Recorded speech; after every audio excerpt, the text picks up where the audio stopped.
Ya, ahí, hola, hola, ¿cómo están? ¿Qué tal? Sí, ya te escucho mejor. Ya se escucha. ¿Sí? ¿Se escucha bien? Ya, disculpen, lo que pasa es que tenía conectado mi laptop a mis audífonos Bluetooth. Entonces yo ahora estoy hablando por un micrófono conectado, ¿ven?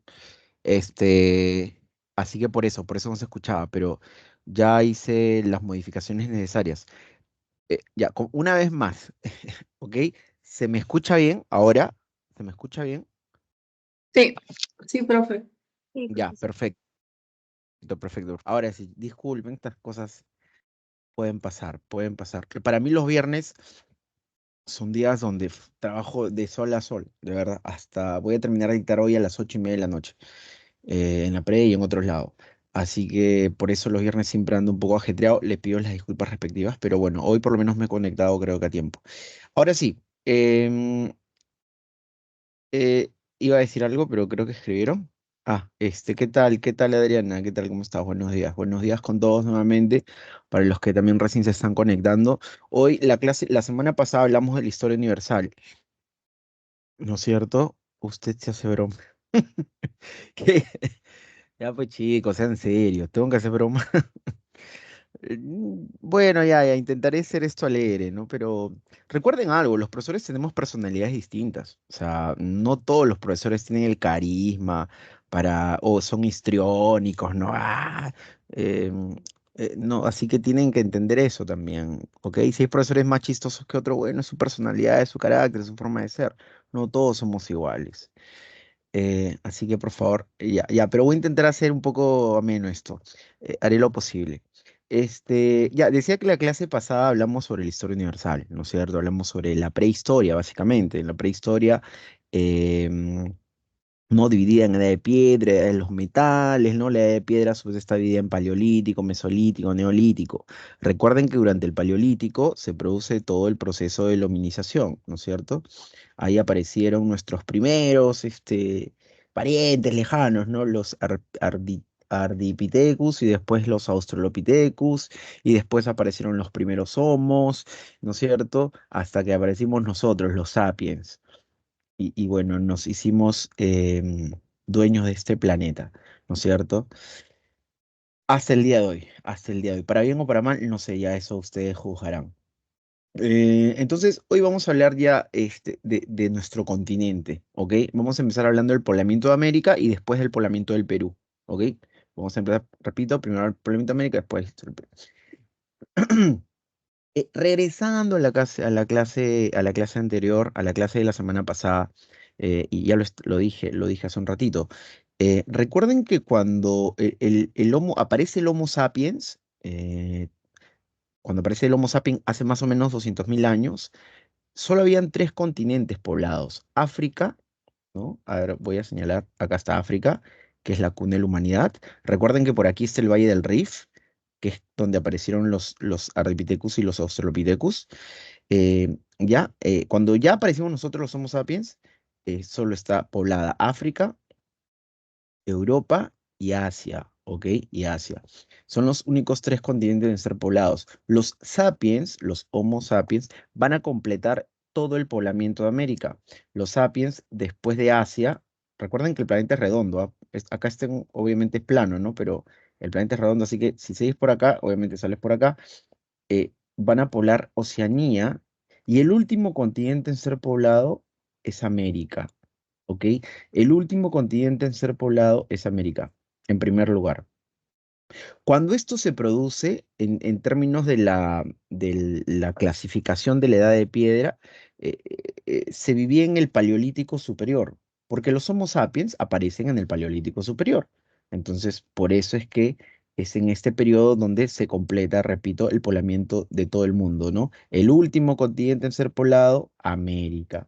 ¿Ok? Acá dice el Homo sapiens migró a América y Oceanía, ¿no? América y Oceanía, algunos creen que primero a Oceanía, después América, ¿ya? Era geológica, esto también lo dije en la clase pasada. El paleolítico en general, tanto el inicial, medio y superior, es un periodo de mucho frío, se producen muchas glaciaciones, ¿ok? La última glaciación de este periodo geológico llamado el Pleistoceno, la última glaciación se llamó Wisconsin. En Europa se le conoce como glaciación de Worms, ¿ok? A ver si lo puedo escribir por aquí, yo soy malo escribiendo. Worms, ya, Worms. En Europa se le conoce como glaciación de Worms. De hecho, en el Perú también tiene un nombre, ¿ah? A la glaciación de Wisconsin en el Perú se le conoce como glaciación de Lauricocha. Alguna vez una alumna me preguntó eso y yo le dije, no, no sé. Pero ya después, sí, sí, es verdad. Leí por ahí alguna vez que en cada lugar se le denomina de manera distinta, ¿no? En Europa, glaciación de Worms, en América, o en Norteamérica, en realidad, glaciación de Wisconsin, así le llaman los gringos, los estadounidenses. Y en el Perú algunos la conocen como la glaciación de Lauricocha, de Lauricocha.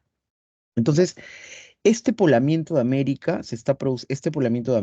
por los Homo sapiens que están aquí cruzando por el norte, se produjo, repito, en esto llamado el Pleistoceno durante la última glaciación de Wisconsin, ¿ok? De Wisconsin. Más o menos cuando se cree. Eso es muy relativo, chicos. Ustedes van a poder encontrar en libros que dicen 30.000 años, otros que dicen 20.000 años, otros que dicen 18.000 años, 17.000 años. Eso es relativo, ¿ok? Eso es relativo. San Marcos nunca te va a preguntar además, ¿qué año, hace cuántos años se pobló América? Imposible, ¿no? Imposible. Pero el tiempo, la cronología nos ayuda para ubicarnos más o menos, ¿no? Cómo los hechos históricos o procesos se están produciendo en determinadas épocas. ¿Ok? Para eso nos sirve la ubicación en el tiempo.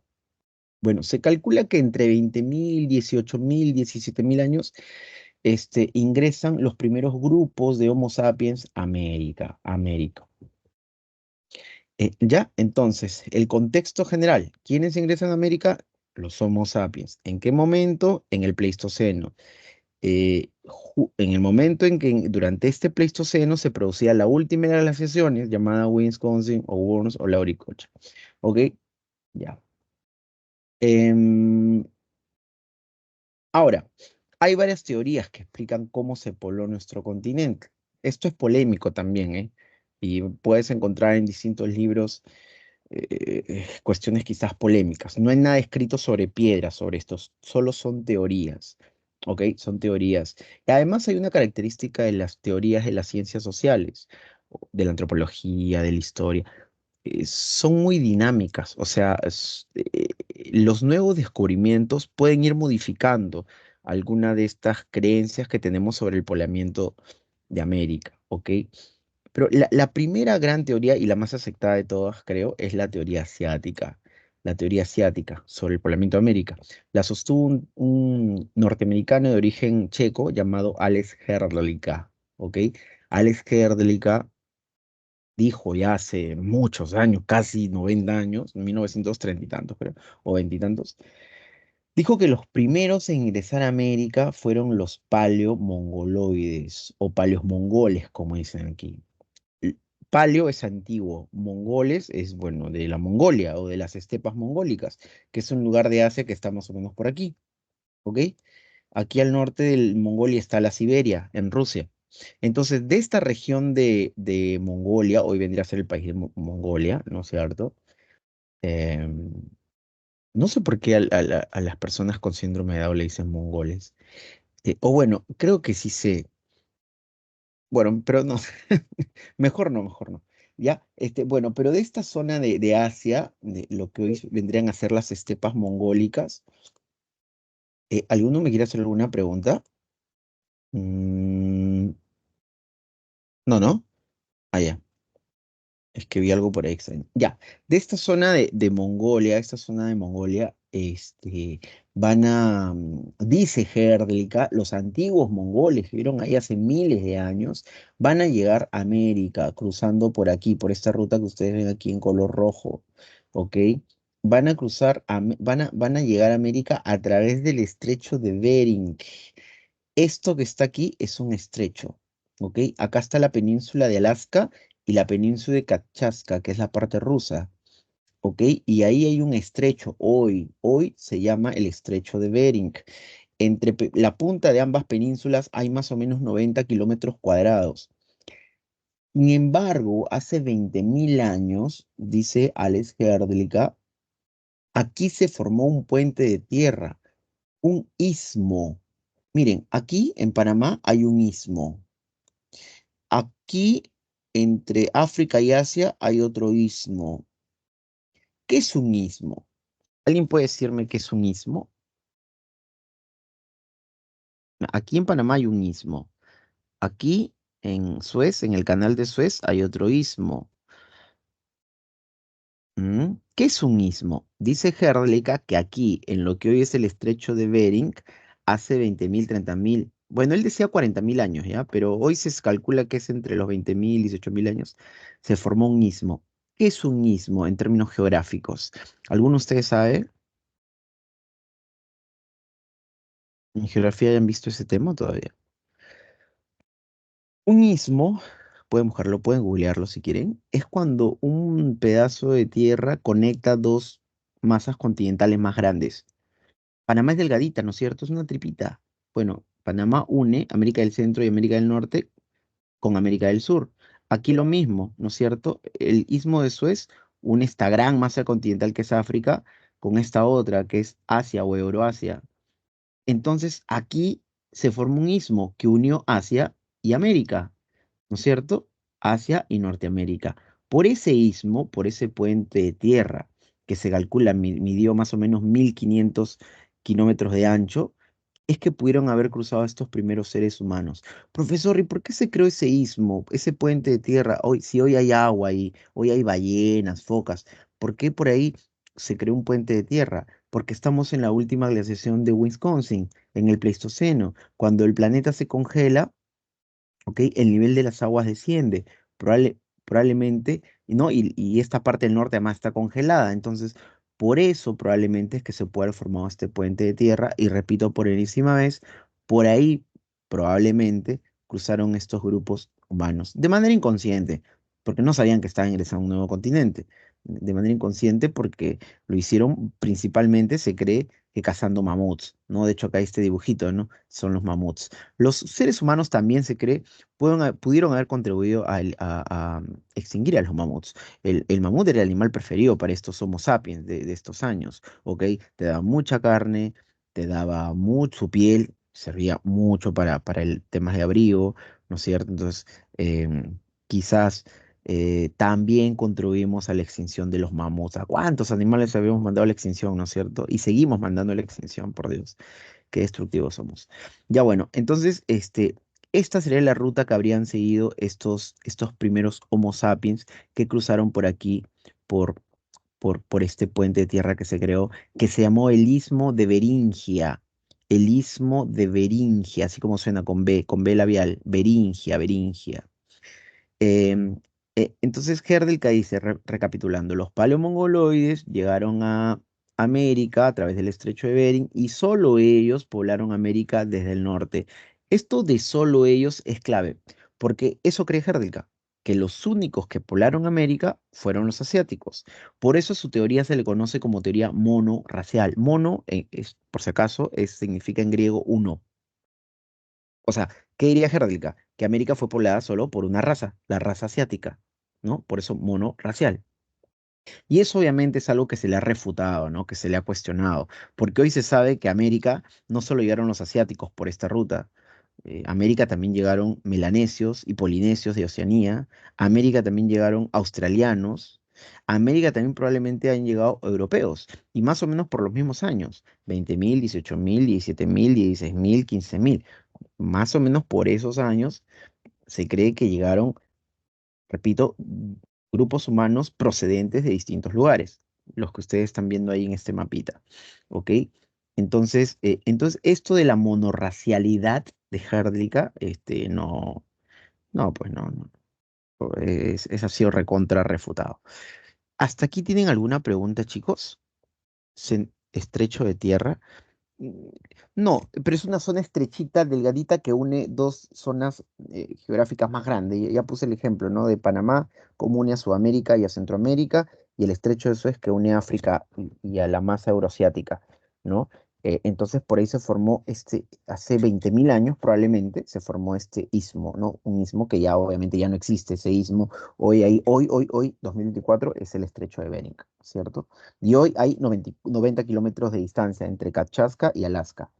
hoy, pero hace 20.000 años se puede haber formado este puente de tierra. Hasta ahí, chicos, todo bien, todo claro, ¿se entendió la teoría asiática de la Herlica? O sea, por lo menos desde esta evidencia geográfica. Sí, ¿no es cierto? Este tema es facilito, es papayita. Este tema es papayita. Este tema sí lo deben dominar al derecho y al revés. Ya, espero que sí, ¿no? Espero que su silencio, este,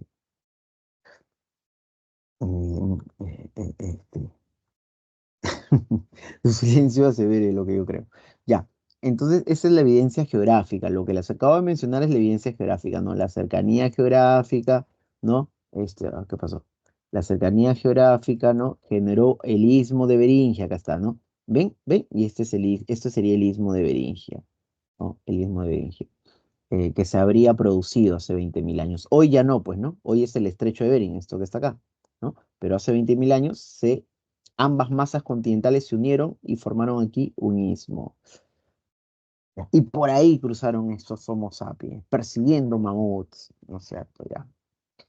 Evidencia física. Esta es la evidencia geográfica, pero Herdlicka va a presentar otro tipo de evidencias. Cuando tú sustentes tu tesis también, ¿no es cierto? Miren, esta es mi evidencia empírica, estos son mis datos, ¿no? Y bueno, sustentados teóricamente, y esta es mi tesis, ¿no es cierto? Esto es lo que yo he indagado, ¿no? Etcétera, etcétera, etcétera.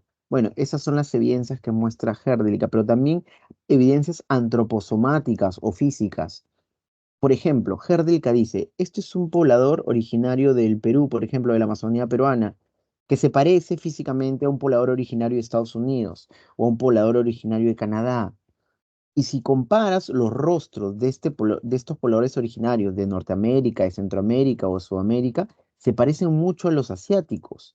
Tienen pómulos anchos, rostros redondos, ojos achinados, cuello ancho, son no tan altos, cabellos lisos, o sea, trenchudos, em, y tienen algo que Herdlicka llamó la mancha lumbar. La mancha lumbar está presente tanto en esta raza asiática o paleomongoloide, para ser más exacto, y la raza amerindia, ¿ok? Entonces, ¿por qué se parecen tanto? Porque seguro estos amerindios descienden de esos paleomongoloides, ¿no? Lógicamente, a través de los miles del año, algunos aspectos físicos pudieron haber modificado sus rasgos físicos, ¿no? Antroposomáticos, pero hay mucha similitud, ¿ok?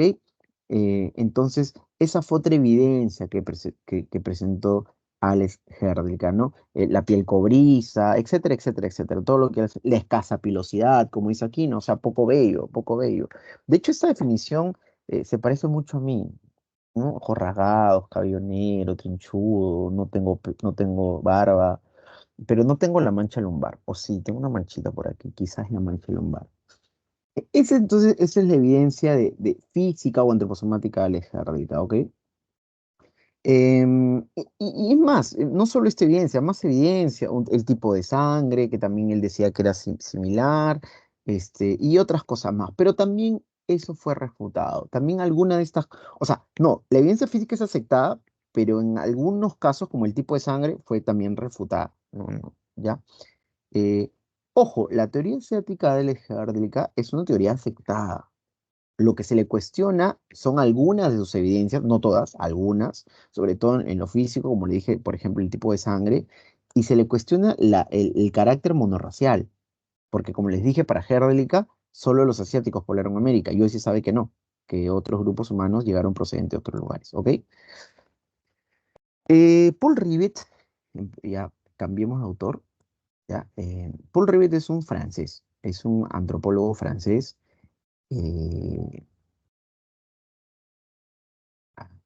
Chicos, tengo un vecino que grita todo el día. No sé por qué. Creo que apuesta y todo el día está viendo fútbol y vive de eso y para gritando. ¡Ay, maldito! O sea, ilusuras, ¿no? Yo espero que ustedes nunca se metan a ese tema de las apuestas, la verdad. Paul Rivet.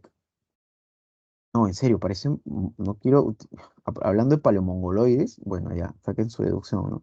El ser humano se caracteriza porque tiene algo que se llama racionalidad, entre comillas.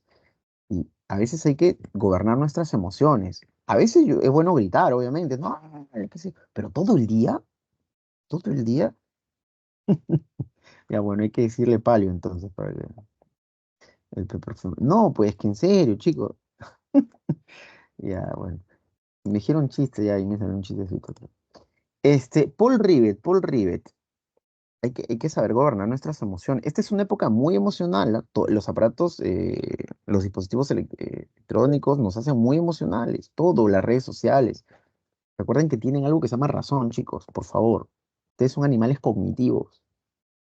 La razón puede atemperar nuestras emociones. Es difícil a veces, es difícil, porque la emoción es más fuerte que la razón en términos evolutivos, pero es posible, ¿ya?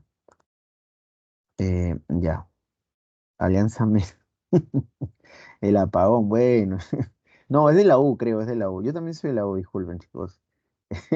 Pero yo no soy paleo. Ya. eh, Bueno, entonces, teoría oceánica. Rivet es un antropólogo francés, ¿ok? Es un antropólogo francés.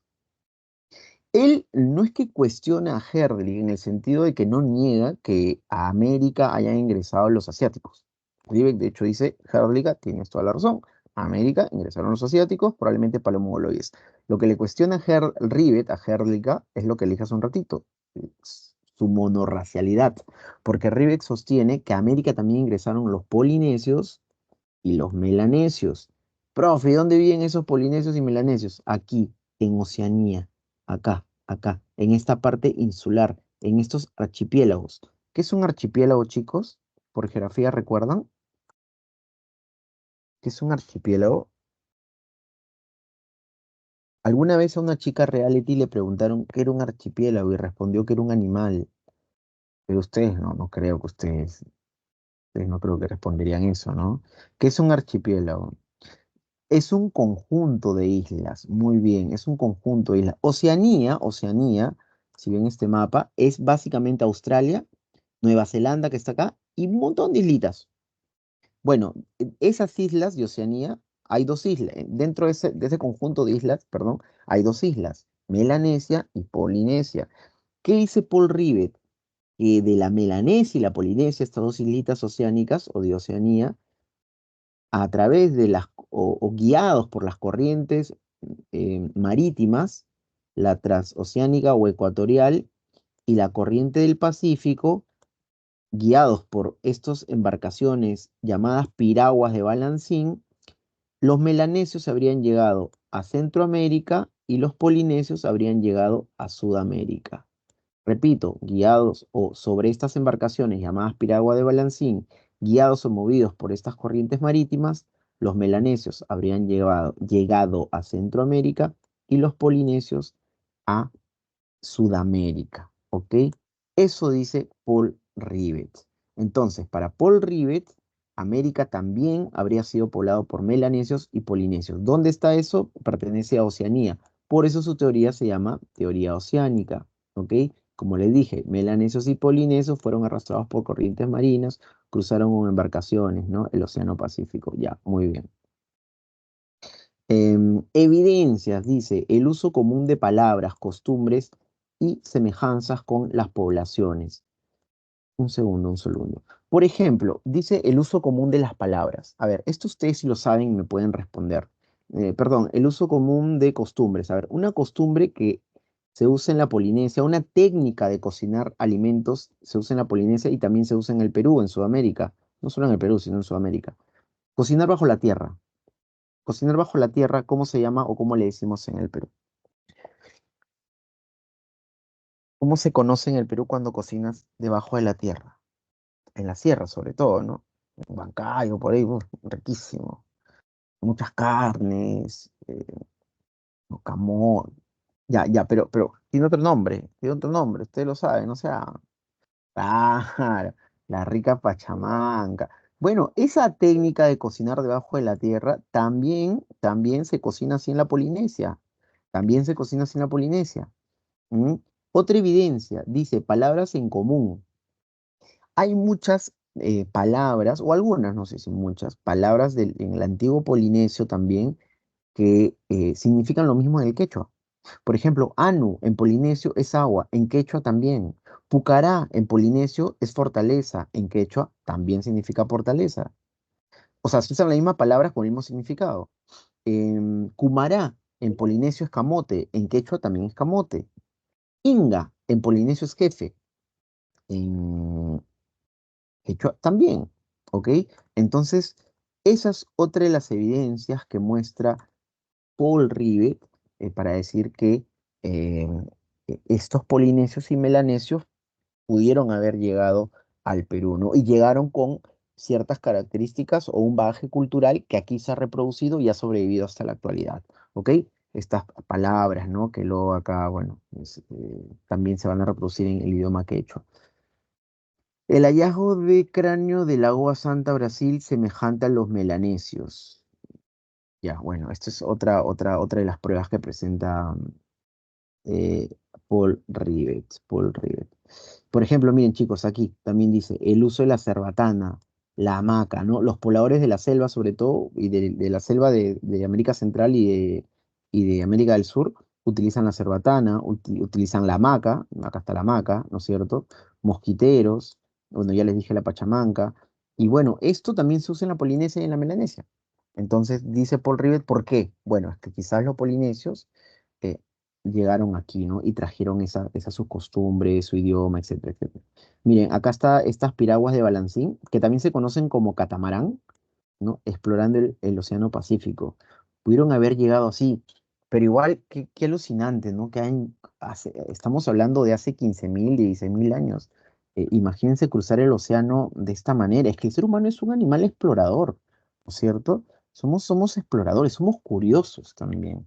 Nuestra cognición nos hace curiosos. Em, bueno, entonces, eso. En Netflix hay una película que se llama Un viaje fantástico. Esta película narra la historia de un noruego llamado Thor Heyerdahl. ¿Era noruego o danés? No, noruego, Thor Heyerdahl. Thor Heyerdahl quiso repetir este viaje. Mandó a construir un catamarán y quiso ver si del Perú, o sea, o del Perú, él partió desde el Callao en la época del gobierno de Bustamante, en 1947, en un catamarán y llegó a Polinesia, guiados por las corrientes marítimas, ¿ok? Está en Netflix, como le esa película, se llama Un viaje increíble, de Thor Heyerdahl. Pero cuando quiso hacer lo mismo de la Polinesia al Perú, no pudo. De una u otra forma, entonces, este viaje que intentó replicar Thor Heyerdahl en el siglo XX cuestiona un poco la teoría de Paul Rivet. Pero bueno, igual es una teoría que es aceptada. Por lo menos hasta hoy la teoría de Paul Rivet es aceptada, a pesar que ha tenido gente que ha cuestionado o refutado esta teoría. Otra teoría más, la teoría australiana de Antonio Méndez Correia. Él es un portugués, ¿ok? Les dije, Herdlica es estadounidense, de origen checo, Rivet es francés y Antonio Méndez Correia es portugués, paisano de Cristiano Ronaldo. ¿Qué dice Herdlica? Perdón, ¿qué dice Méndez Correia? Méndez Correia, digamos que también podríamos llamarla polirracial, porque Antonio Méndez Correia, acepta acepta que a América llegaron distintos grupos humanos procedentes de estos lugares. O sea, Méndez Correa cree que Herdecka tiene razón, cree que Riebeck también tiene razón, pero cree que hay otra ruta que pudieron haber seguido también estos Homo sapiens para llegar a América. Y su ruta es esta, la ruta australiana. A la teoría de Antonio Méndez Correa se llama teoría australiana. Acá hay varias islitas. Mira, Tanzania, Auckland, Farland. Y se cree que cruzando estas islitas, siguiendo más o menos esta ruta, pudieron haber llegado también a través de la Patagonia. Acá está la Patagonia y la Tierra del Fuego. ¿Ok? Ahora hay un problema, chicos. ¿Este qué continente es? Esto que estoy subrayando sí, marcando, por favor. ¿Qué Antártida. continente? Muy bien, la Antártida. Ya, pues, ¿cómo pudieron haber usado la Antártida si la Antártida hace 20 grados 30 bajo cero? ¿Cómo? ¿Cómo? Además, estamos hablando de hace 10.000, 15.000, 16.000 años antes de Cristo. O sea, ¿Cómo fue posible eso? ¿O cómo pudo haber sido posible eso? Bueno, la explicación que hace Antonio Méndez Correia es que durante ese periodo se produjo algo que él llamó el optimum climatium, que es común. Eso sí, a lo largo de cada cierto tiempo se produce algo parecido al optimum climatium, cada miles de años, obviamente. Este, Y él cree que hace 6.000, 7.000, 8.000 años se produjo un Optimum Climatum y por ahí pudieron haber cruzado y llegado a la parte más meridional de América del Sur, que es la Patagonia. ¿Ok? Y ahí se habrían establecido lo que después se llamarán los Patagones, ¿ok? Pero que tendrían sus orígenes en Australia, ¿ok? Eso es lo que sostiene el portugués Antonio Méndez Correa. Evidencias, dice, el uso común del boomerang, zumbadores, chozas, estos son, digamos, evidencias culturales, ¿no? Evidencias culturales, no, evidencias culturales.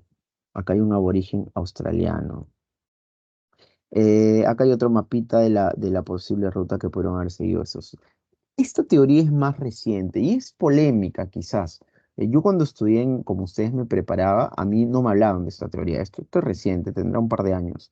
A mí siempre me enseñaban la teoría, me enseñaron la teoría asiática, me enseñaron la teoría oceánica, me enseñaron la australiana. Pero ahora se habla de la noratlántica. Repito, es medio polémica, pero si la presa Marcos lo plantea, podrían preguntarle sobre esta teoría. La defienden Bruce Bradley y Dennis Stanford. Son dos antropólogos estadounidenses. Repito, Bruce Bradley y Dennis Stanford.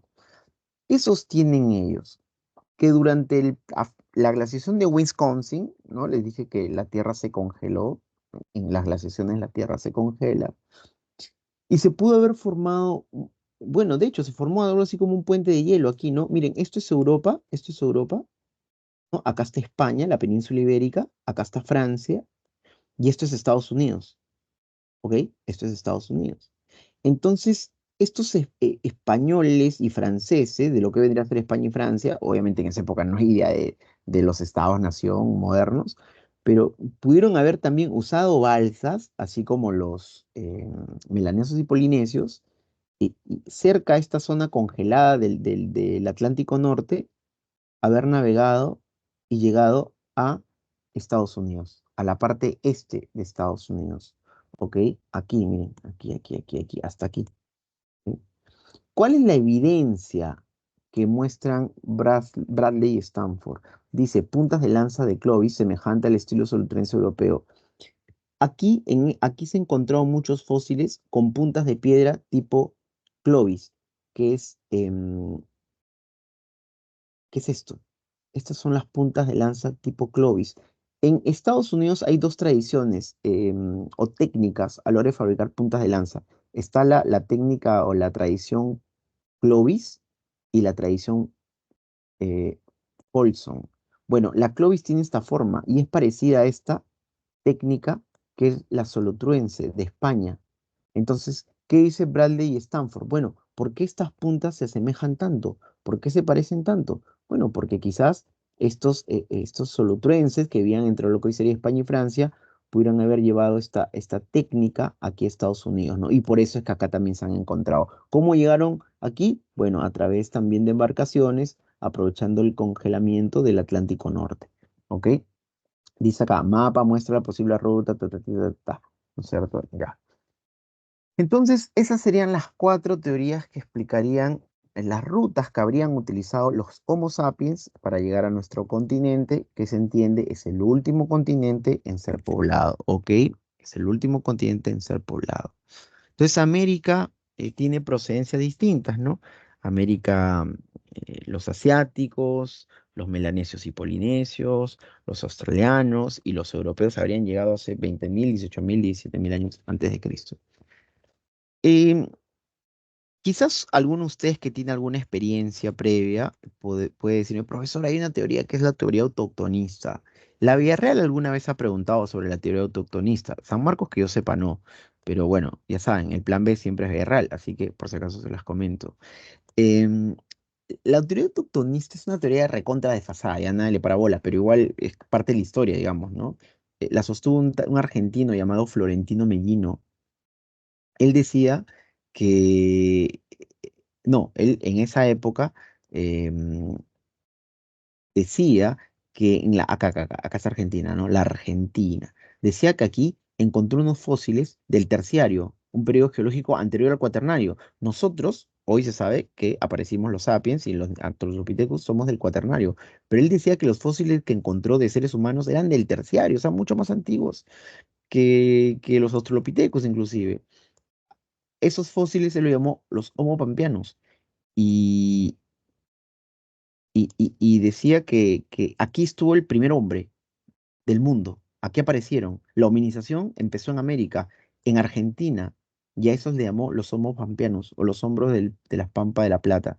Bueno, obviamente esa teoría hoy está súper desfasada. No eran fósiles o huesos humanos, eran huesos de monos, de otros animales. Nada que ver, ¿ok?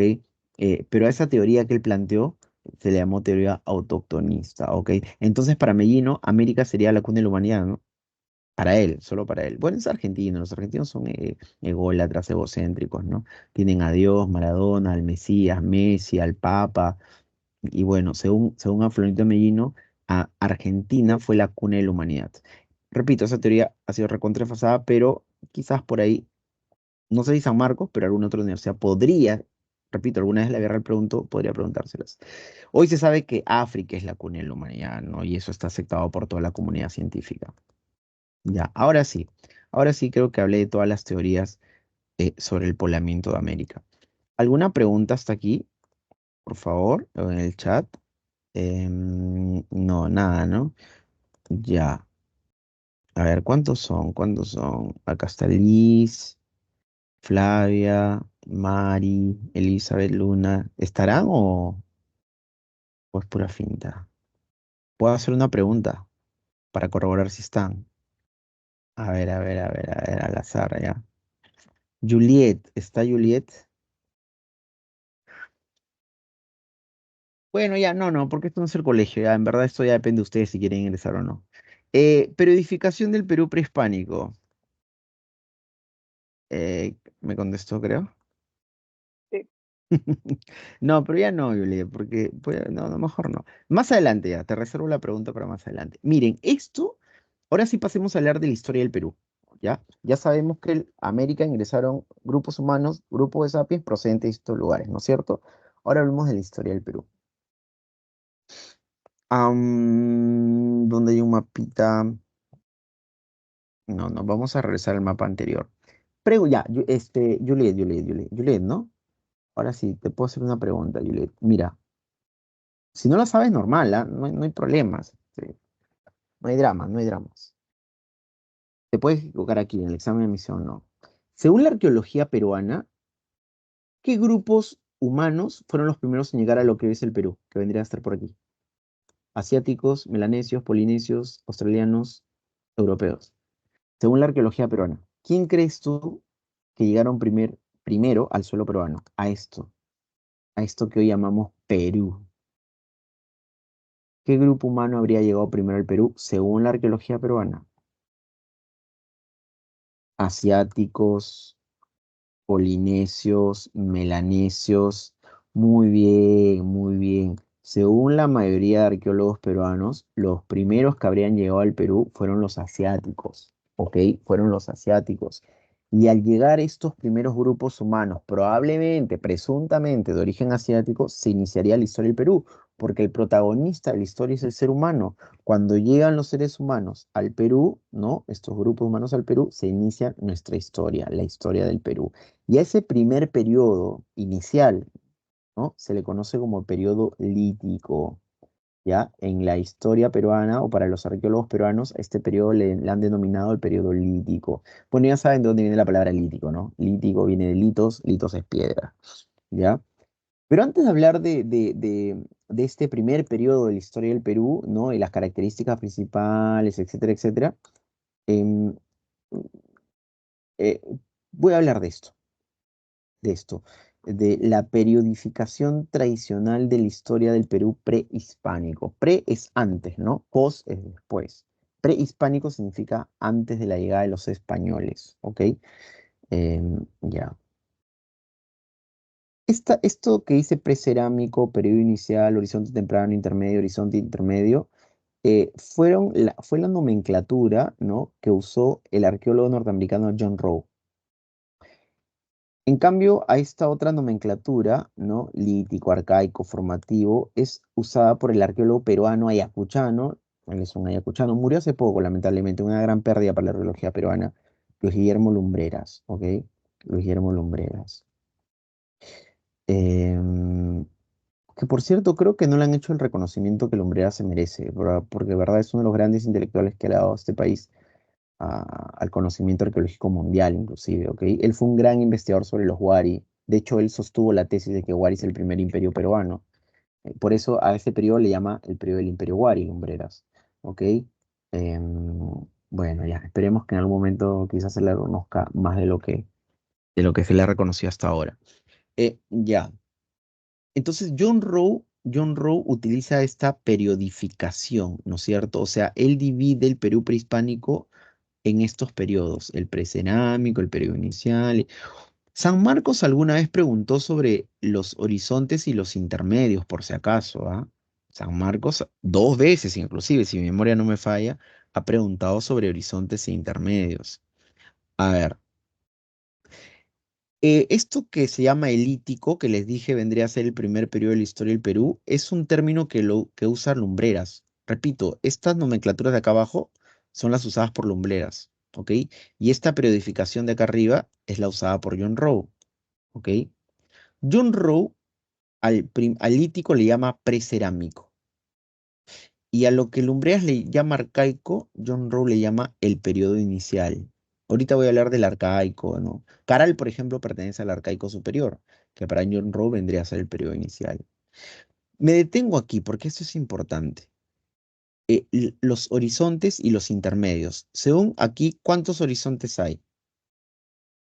Tres, ¿no es cierto? Primer horizonte, segundo horizonte, tercer horizonte. Y habrían dos intermedios, ¿no es cierto? El intermedio temprano y el intermedio tardío. Bueno, tres horizontes, dos intermedios. John Rowe considera que las culturas que aparecen en los horizontes, voy a explicar sobre todo esta periodificación porque, repito, San Marcos ha preguntado sobre esto. John Rowe, em, defiende, no, sostiene, es la palabra creo más correcta, que las culturas que aparecen en los horizontes tienen una influencia panperuana. ¿Qué significa eso? Pan es todo. Bueno, pan Perú, ¿no? O sea, todo el Perú, que van a tener una influencia por gran parte del Perú. Por ejemplo, Chavín. Chavín está en Ancash. ¿Dónde está Ancash? A ver, ¿quién me dice?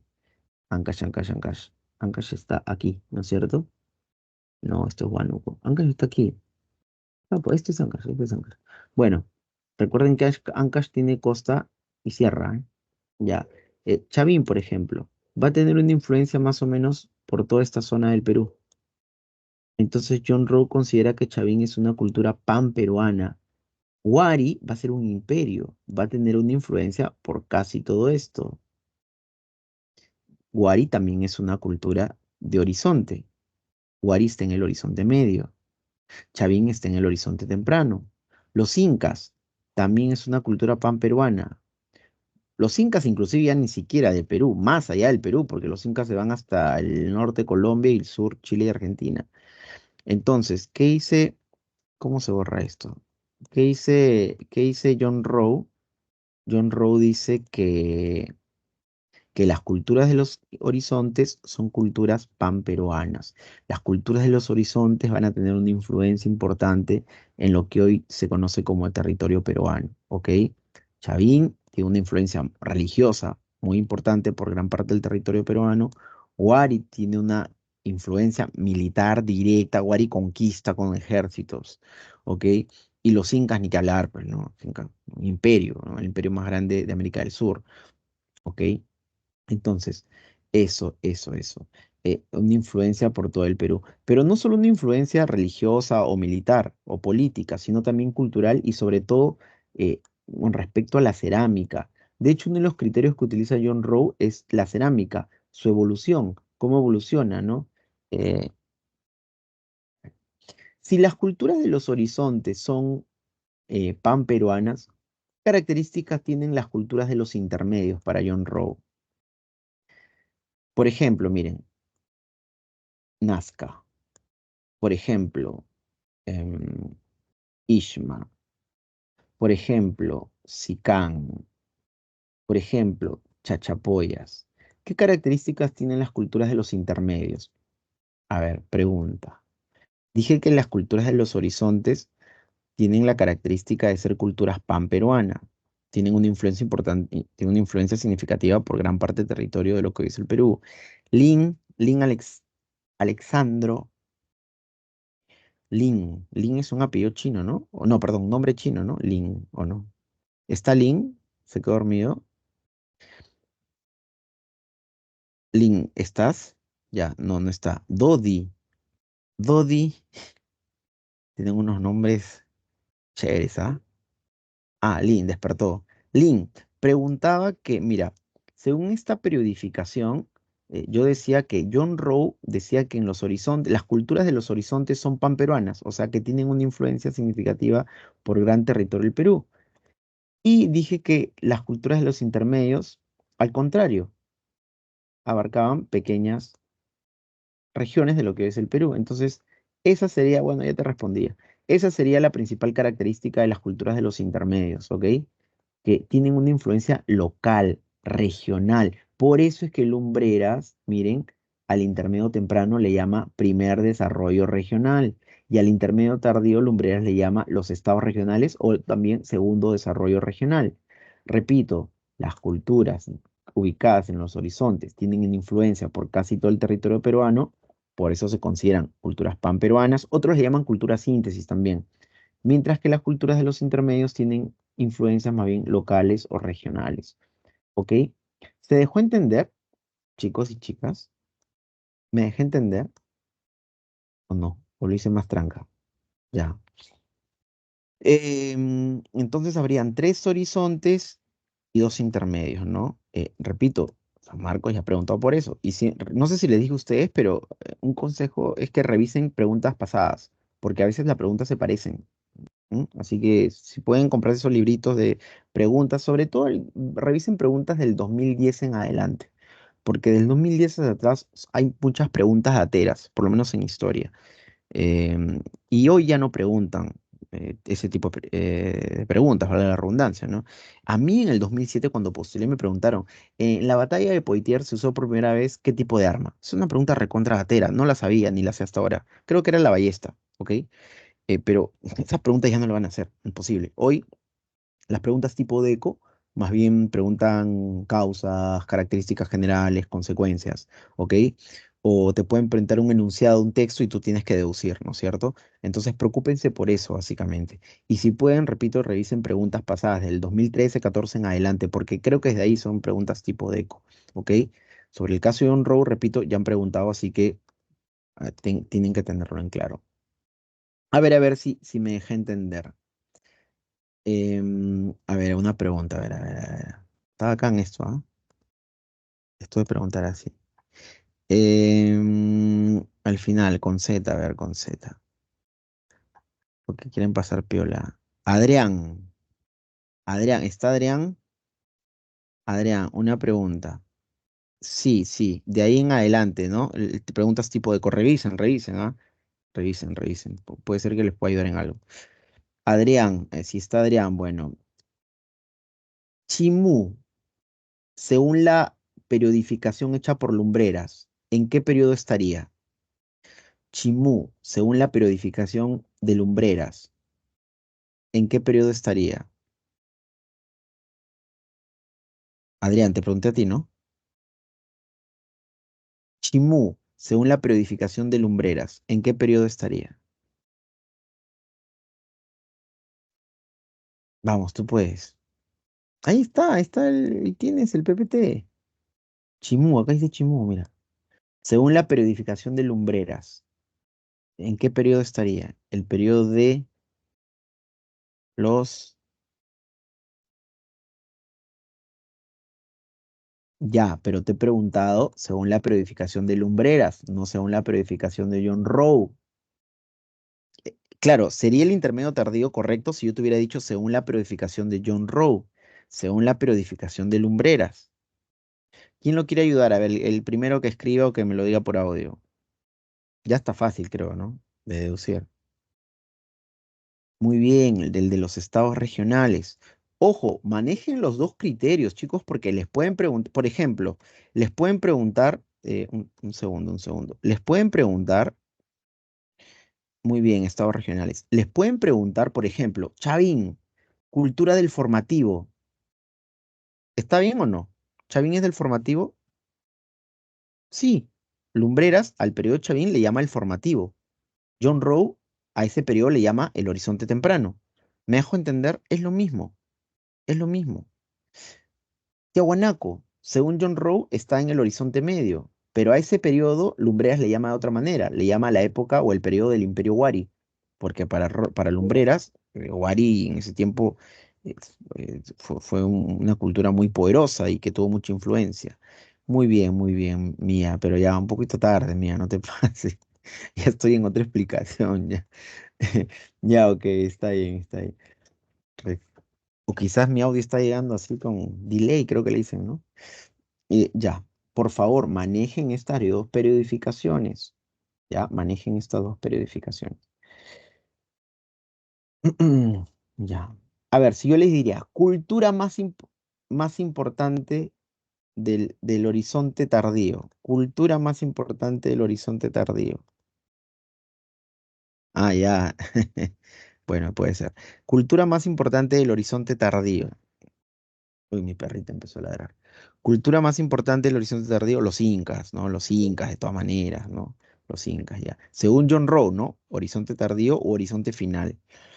Lumbreras ese periodo le llama el periodo del imperio inca, ¿no? Así es de fácil. Muy bien, muy bien. Manejen eso, es un consejo. Yo creo que si manejan estas periodificaciones van a saber ubicar mejor las culturas, ¿no? Cada cultura.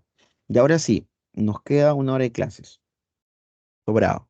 Un ratito, ya voy a cerrar mi puerta.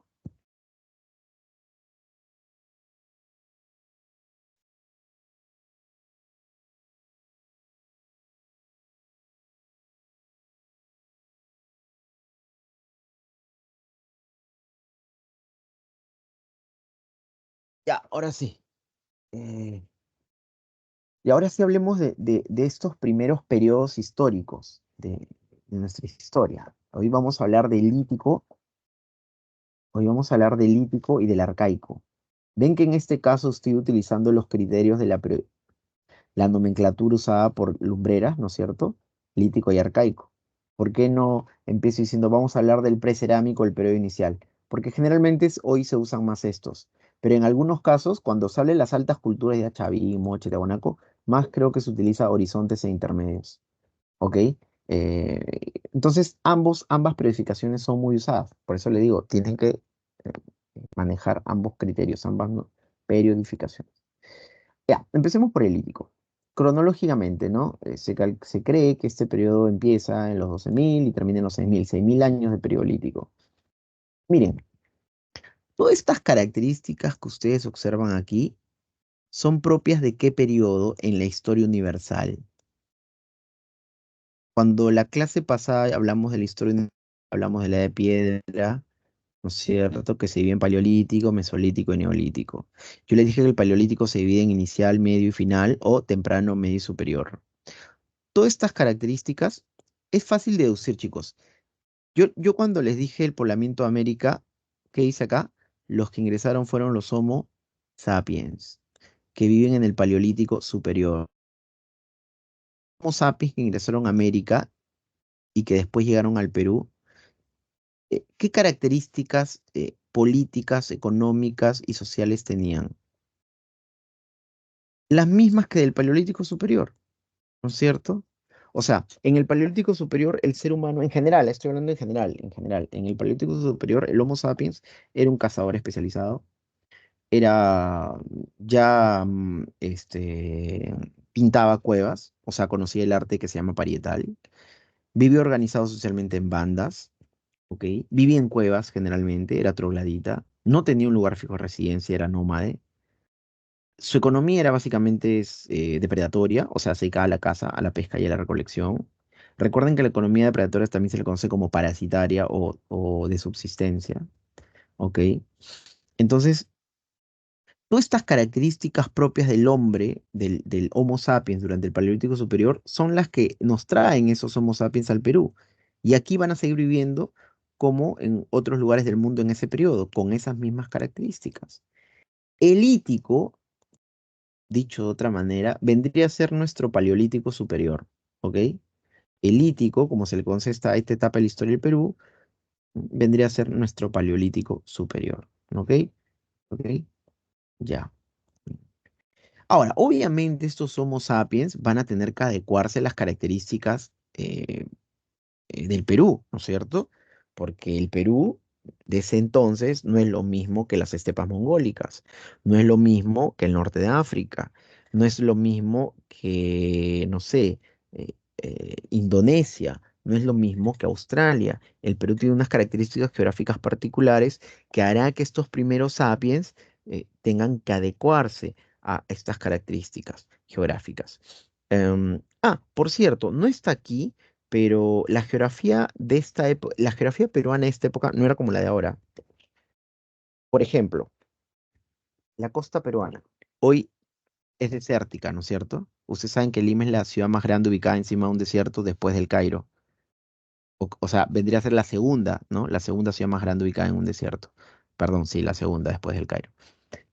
Bueno, esta costa desértica, em, atravesada por algunos ríos que forman valles a lo largo de la costa, si no me equivoco, en total hay 55 valles en toda la costa, era mucho más ancha en ese entonces.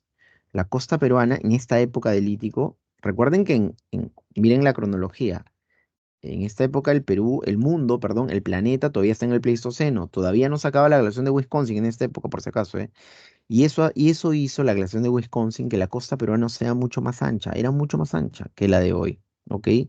Creo que eso se le llama estatatismo, cuando los niveles de las aguas bajan y luego suben. Bueno, en esta época el nivel de las aguas era más bajo, la costa era más ancha. La sierra era mucho más congelada que la de ahora. Hoy, ¿ustedes han hecho 8 regiones naturales de Javier Pulgar Vidal? Me imagino que sí, ¿no es cierto? Costa, Yunga, Quechua, Suni, Puna, Janca.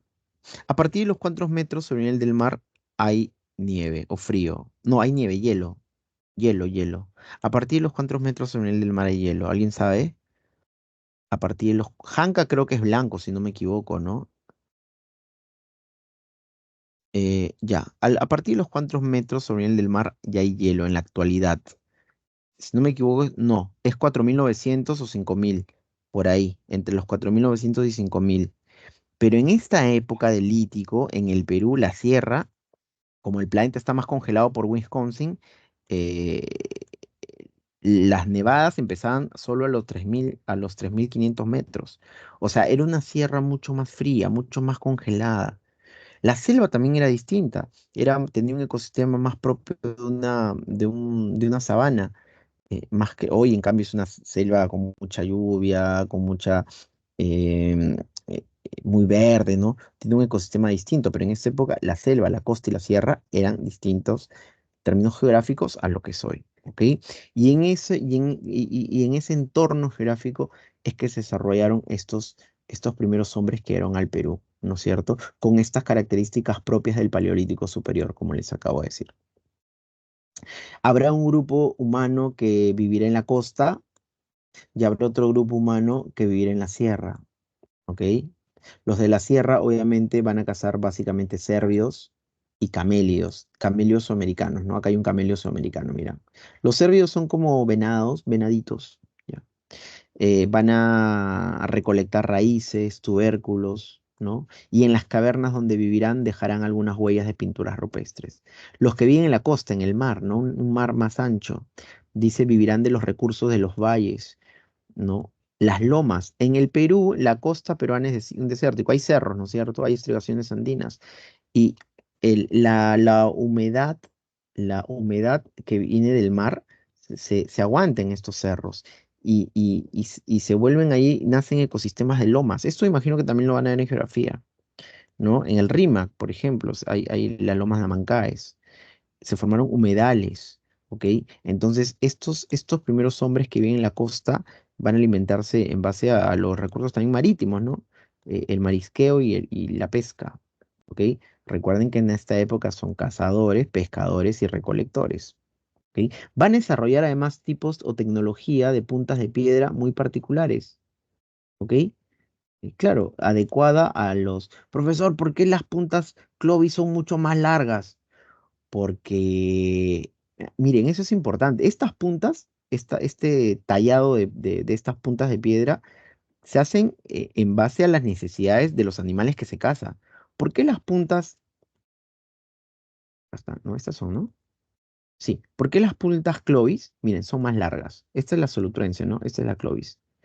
Porque los primeros hombres que vienen en Norteamérica cazan mamuts y bisontes. Son animales más grandes, tienen una piel más gruesa. Los peruanos van a cazar camélidos. Entonces ven que la punta de piedra es distinta, un tallado distinto porque son animales distintos, ¿ok? Entonces cada tecnología a la hora de tallar una piedra o darle forma, obviamente está en base a los animales que se cazan, ¿no es cierto? Sitios arqueológicos. Un consejo antes de empezar con esto, porque el miércoles tuve, después de dictarle clases a ustedes, tengo que irme a dictar presencialmente a San Marcos. em, pero lo hice el miércoles. El miércoles también tengo unas aulas. Y les hice una pregunta a los chicos antes de empezar a hablar de estos sitios arqueológicos. No sé si les dije a ustedes, chicos, pero para entender la historia, para que entiendan mejor, tienen que saber ubicarse en el tiempo y en el espacio. En el tiempo, o sea, la cronología, y en el espacio geográfico. Cuando voy a hablar de estos sitios arqueológicos del Lítico, eh, estos sitios o fósiles encontrados de herramientas de piedra, huesos humanos, van a ser encontrados en distintos lugares del Perú. Ustedes tienen que conocer la división política administrativa de nuestro país. ¿Dónde está Tacna? Yo le pregunté a un chico y me dijo, al norte. A otro le pregunté, ¿dónde está Tumbes? Al sur. ¿Mm? ¿Dónde está Ucayali? A través de puntos cardinales, además le pedí, ¿no? Por puntos cardinales, ¿no? Norte, sur, este, oeste, ¿no es cierto? Al norte también se le llama zona o hemisferio boreal y al sur meridional. Al este también se le llama oriente, al oeste occidente. Al este también se le llama levante. ¿Por dónde sale el sol? Por el oriente, no por el este, por eso levante. Y al oeste occidente se le conoce también como poniente. Esto ustedes deberían saber, ¿no? Este, ubicar su país, Loreto. A ver, pregunta, ya, una pregunta. También puedo hacer preguntas por aquí, creo. Ya se han ido un par, no quieren que les haga la pregunta. Eran 70, ahora son 67. Jack Elías, mira Jack Elías, dime qué región es esta. Jack Elías, ¿qué región es esta? Equivócate, no te preocupes. ¿Cómo se llama esta región? Te voy a ayudar, se come un rocoto relleno espectacular, chupe de camarones, queso helado, es rico el queso helado. A ver, ¿está Jack Elías? ¿Está haciéndole pagar a su papá por las puras? No, no es moqueo, estimada Rocío. Está cerca, está cerca. Estás por ahí, estás por ahí. Muy bien, Elizabeth. Es Arequipa, es Arequipa, es Arequipa. Muy bien, muy bien. A ver, para que se reivindique, una facilita para Rocío Mercedes, fue la que dijo Moquegua, ¿no? Ah, creo que me equivoqué. Rocío, a ver, este facilita. Mm, no, no, no, no, ya está acá la respuesta. Em, esta región, esto es Ancash, o sea, estaría al norte de Ancash. Aquí hay una playa bacán, Huanchaco. A ver, ¿qué región es esa? No me puede decir. Al norte está Lima, al norte está Ancash y al norte es esa región que muy bien, la libertad, la libertad. También ya estaba acá, pues no vale, no me he dado cuenta. Ya, la que está al norte de la libertad, aquí. La ciudad más importante de esta región es Chiclayo. ¿Cómo se llama esta región? Valleque. Muy bien, Lambayeque, Lambayeque. De verdad, yo creo que la mejor comida que he comido en mi vida en Lambayeque, en Chiclayo. Alucinante. Bueno, ya.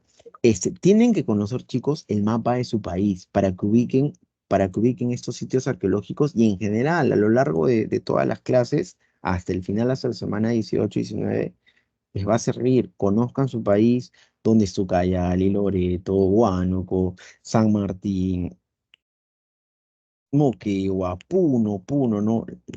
Bueno, por ahí mis amigos puneños. Eh, Cusco, Cusco, la tierra de mis abuelos, Huancavelí, Ayacucho, ¿ok? Entonces, por favor, tienen que saber ubicarse en su país, ¿no? En su país, donde están nuestras regiones. Ya, ahora sí, borrador, borrador, borrador, borrador. Ya, ya, estamos en el Lítico, ¿no es cierto? Estamos en el Lítico, el primer periodo de la historia del Perú. Ya. A ver, ubiquémonos aquí, en Piquimachay. En Piquimachay, un arqueólogo norteamericano llamado Richard McNeich encontró, eso es una cueva por si acaso, en Piquimachay es una cueva, encontró restos de piedra, herramientas de piedra, o sea, restos líticos más antiguos del Perú, así se le considera. O sea, en esta cueva de Piquimachay se encontraron los restos o herramientas líticas más antiguas del Perú, ¿ok? Donde en Ayacucho, ¿quién? Richard McNeich. Luego, se calcula que esto es más o menos 12.000, 11.000 años antes de Cristo, ¿ok? Según las pruebas de radiocarbono que permiten deducir o calcular la antigüedad de una herramienta, de un hueso, etcétera. 12.000 años antes de Cristo, la cueva de Piquimachay, ahí estarían los restos líticos más antiguos del Perú. Después, en Chivateros, Chivateros es Lima, ¿no? Específicamente es el valle del río Chillón, o sea, por Puente Piedra, más o menos por ahí. Em, si no me equivoco, es Edward Lanning, Edward Lanning, otro arqueólogo estadounidense, va a encontrar una cantera o taller lítico, o sea, también un lugar donde se encontraron muchas herramientas de piedra. Por eso taller lítico. Parece que ahí, al parecer, habría habido gente especializada en fabricar herramientas de piedra. Por eso taller, un lugar donde habían maestros artesanos tallando piedra. Por eso taller lítico. ¿Ok? Bueno, entonces Edward Lanning encontró este sitio arqueológico en el Valle del Río Chillón, región Lima. Años después, en Paiján, que está en La Libertad, más exactamente en el Valle del Río Chicama, en Chicama, Rafael Arco, un arqueólogo peruano, y Claude Chauchat, un arqueólogo francés, encontraron también encontraron esto, restos óseos o humanos más antiguos del Perú. Los restos humanos más antiguos del Perú fueron encontrados en Paiján, ¿ok? Fueron encontrados en Paiján. Los restos humanos o óseos más antiguos del Perú fueron encontrados en Paiján. Ya, en La Libertad, en el valle del río Chicama. Un valle es formado por un río, ¿no? Por eso le digo el valle formado por el río Chicama. Luego, en Toquepala, en una cueva tacneña llamada la Cueva del Diablo, Miomir Bojovic, un croata, un arqueólogo croata, y Emilio González, un arqueólogo peruano, van a encontrar las famosas pinturas rupestres más antiguas del Perú. Estas que están aquí. Estas son las pinturas rupestres de Toquepala, de la Cueva del Diablo, encontradas por Bojovic y Emilio González. ¿Ok? ¿Cómo se llaman las pinturas en las cavernas? Se llaman rupestres, ¿no? Pero ese tipo de arte también, ¿cómo se le llama? ¿Recuerdan? ¿Cómo se le llama a las pinturas rupestres? ¿Arte de qué tipo es? ¿Arte mobiliar o arte parietal? ¿Cómo se llaman las pinturas rupestres? ¿Qué tipo de arte es? ¿Qué tipo de manifestación artística es? ¿Parietal o mobiliar? A ver, ¿quién me ayuda, por favor? El arte, el pintado en las cavernas. Muy bien. Parietal viene de pared. Pared en las cavernas, ¿ok? Parietal viene de pared. Muy bien, Elizabeth. Viene de pared, son las paredes de las cavernas, ¿ok? Entonces, estas pinturas encontradas en Toquepala, en Tacna, en la Cueva del Diablo, por Miomir Bojovic y Emilio González, son las primeras pinturas rupestres, las más antiguas encontradas en el Perú. Lauricocha está en Huánuco. Hace unos meses estuve en Huánuco. Fui en enero. Me encontré ahí con un montón de negritos de Huánuco. Creo que había una fiesta ahí de negritos de Huánuco. Un clima muy lindo. Dice que el mejor clima del Perú está en Huánuco. Y de verdad, chicos, fresquito todo el día. Solo un día hubo lluvia, pero después fresco, fresco, ¿verdad? Muy bacán Huánuco. Bueno, en Huánuco, Augusto Cardich tiene apellido inglés, ¿no? Pero él es huanuqueño, es un huanuqueño, descubrió en una cueva también pinturas rupestres, que son las que están acá. Pero no solo encontró pinturas rupestres en la cueva de la Auricocha, encontró también herramientas de piedra y encontró también restos humanos u óseos, pero incompletos, no completos como en Paiján. En Paiján sí, Rafael Arco y Claude Chauchat encontraron restos humanos completos. Aquí Cardich encontró restos humanos incompletos. Igual son considerados los más antiguos de la sierra, ¿ok? Que son los más antiguos de la sierra. Entonces, estos son los sitios arqueológicos, los distintos lugares que en el Perú, ¿no? Lugares peruanos, donde estos arqueólogos que les he mencionado fueron encontrados fósiles o restos de este periodo llamado elítico. ¿Me dejé entender? ¿Me dejé entender? Estos fueron los lugares del Perú donde estos distintos arqueólogos encontraron evidencia de la vida de estos primeros pobladores del Perú, ¿no? Que fabricaban herramientas de piedra, em, que pintaban en las cavernas, ¿no es cierto? Eh, etcétera, etcétera, etcétera.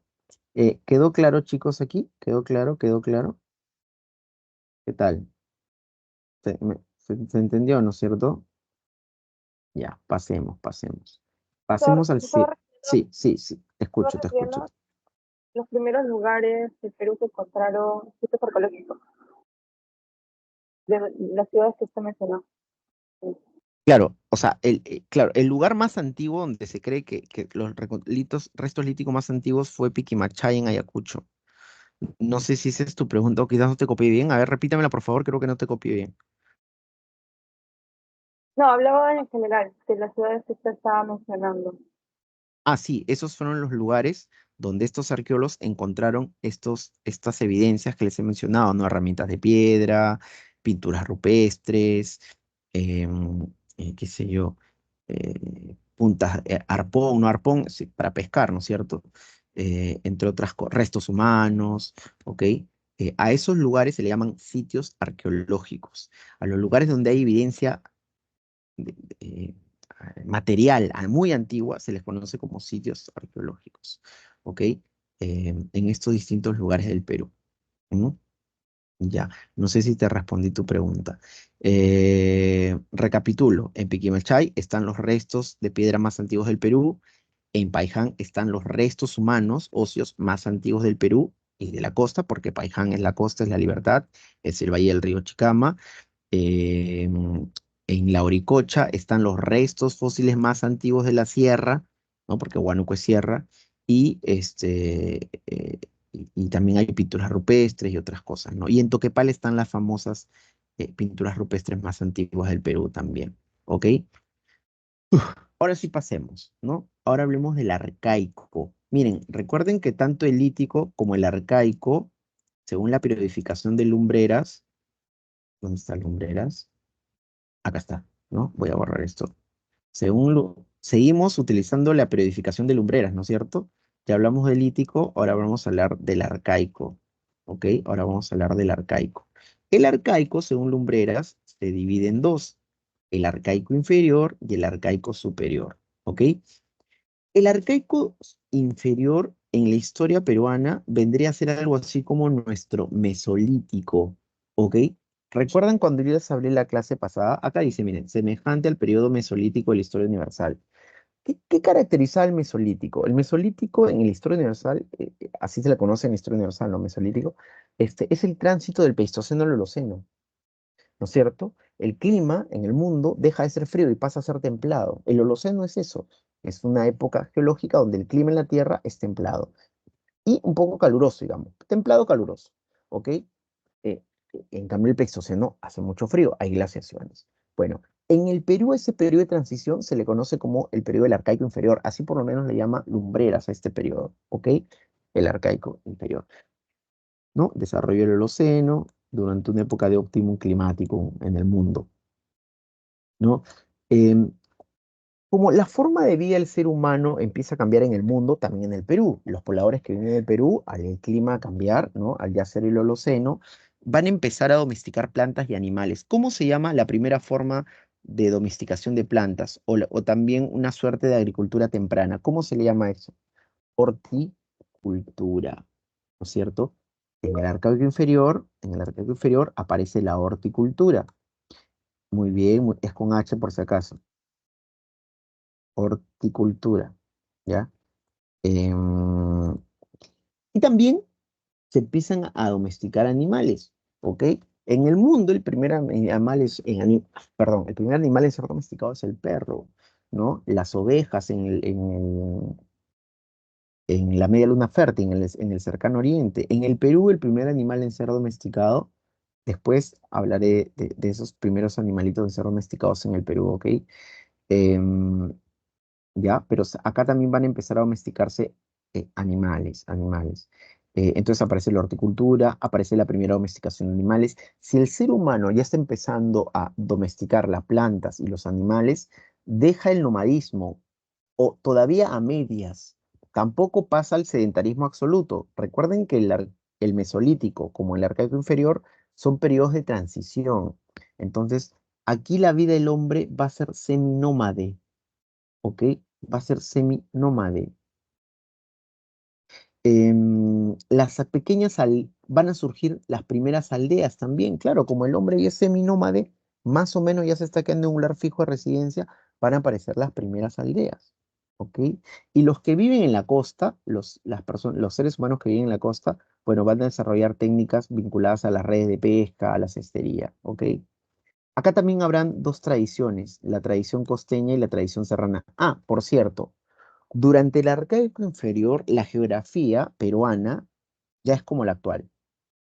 Es decir, la costa, que era ancha durante el Lítico, se redujo más o menos a lo que es como hoy.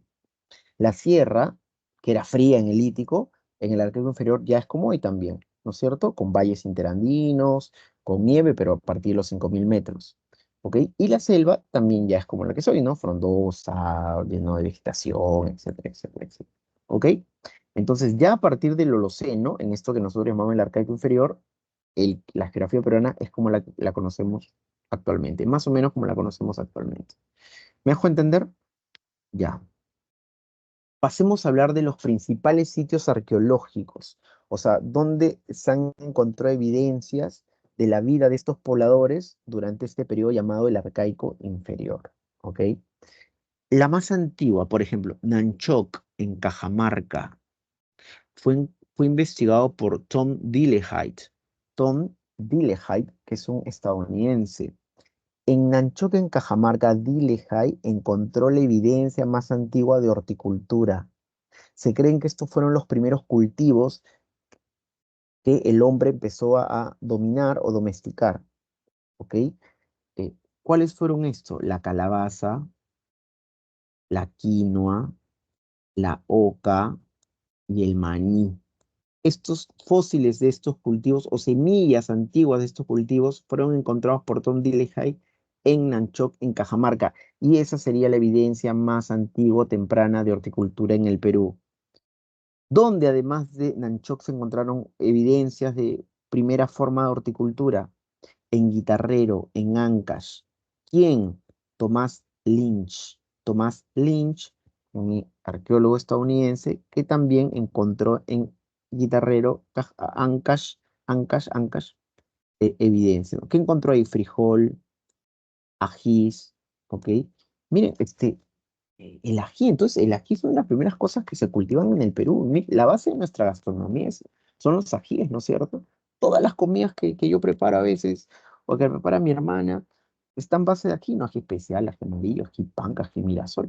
Y miren, en el Perú el ají es uno de los primeros cultivos, ¿eh? Los peruanos de esta época, ¿no? De hace 6.000 años, entre los 3.000, ya cultivaban ají, los ajíes, ¿ok? Los ajíes.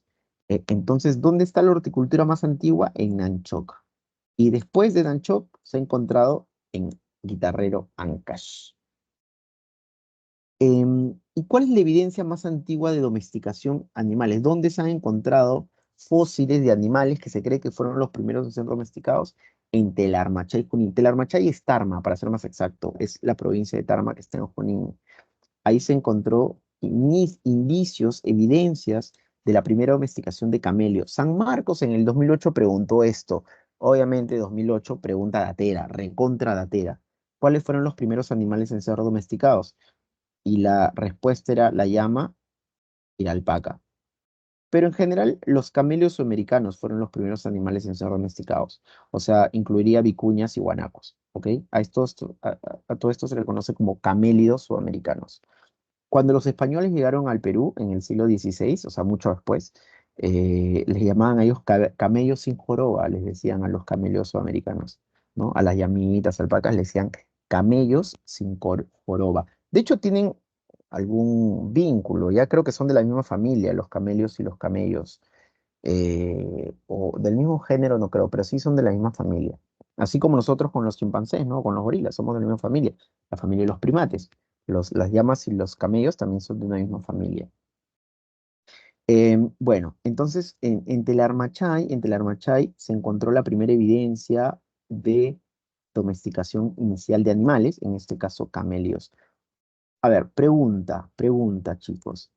Entonces, las llamitas, las alpacas, vendrían a ser los primeros animales en ser domesticados. ¿Cuál creen que fue el segundo animal en ser domesticado en el Perú, según la arqueología y según la evidencia arqueológica? A ver, Vania Melgarejo, ¿quién crees? También lo comemos, hoy comemos, también no lo comemos, ¿sabes? En la sierra, en la costa también. Son así chiquitos. Mi abuela a veces El te los cuy, mata, profesor. los pela. Vale. Muy bien, muy bien. Una vez entré a la cocina de mi abuela y vi una rata, no, era un cuy pelado. Una rata pero sin cola, cuis. Ya, sí, los cuis. ¿Dónde fueron encontrados los cuis? En Piquimachay, en Piquimachay. En Piquimachay también se encontró evidencia de cuis, que se cree que fueron los segundos animales en ser domesticados. ¿Ok?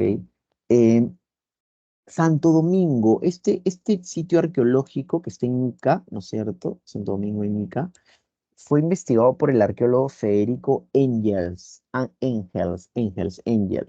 ¿ok? A Santo Domingo también por si acaso se le conoce como Paracas, Santo Domingo o Paracas. Em, Engels encontró ahí la aldea más antigua de la costa, ¿ok? La aldea más antigua de la costa. Y también encontró esto, que se cree que es el instrumento más antiguo del Perú, el instrumento musical más antiguo del Perú, que es algo así como una quena de hueso, hueso de pelícano.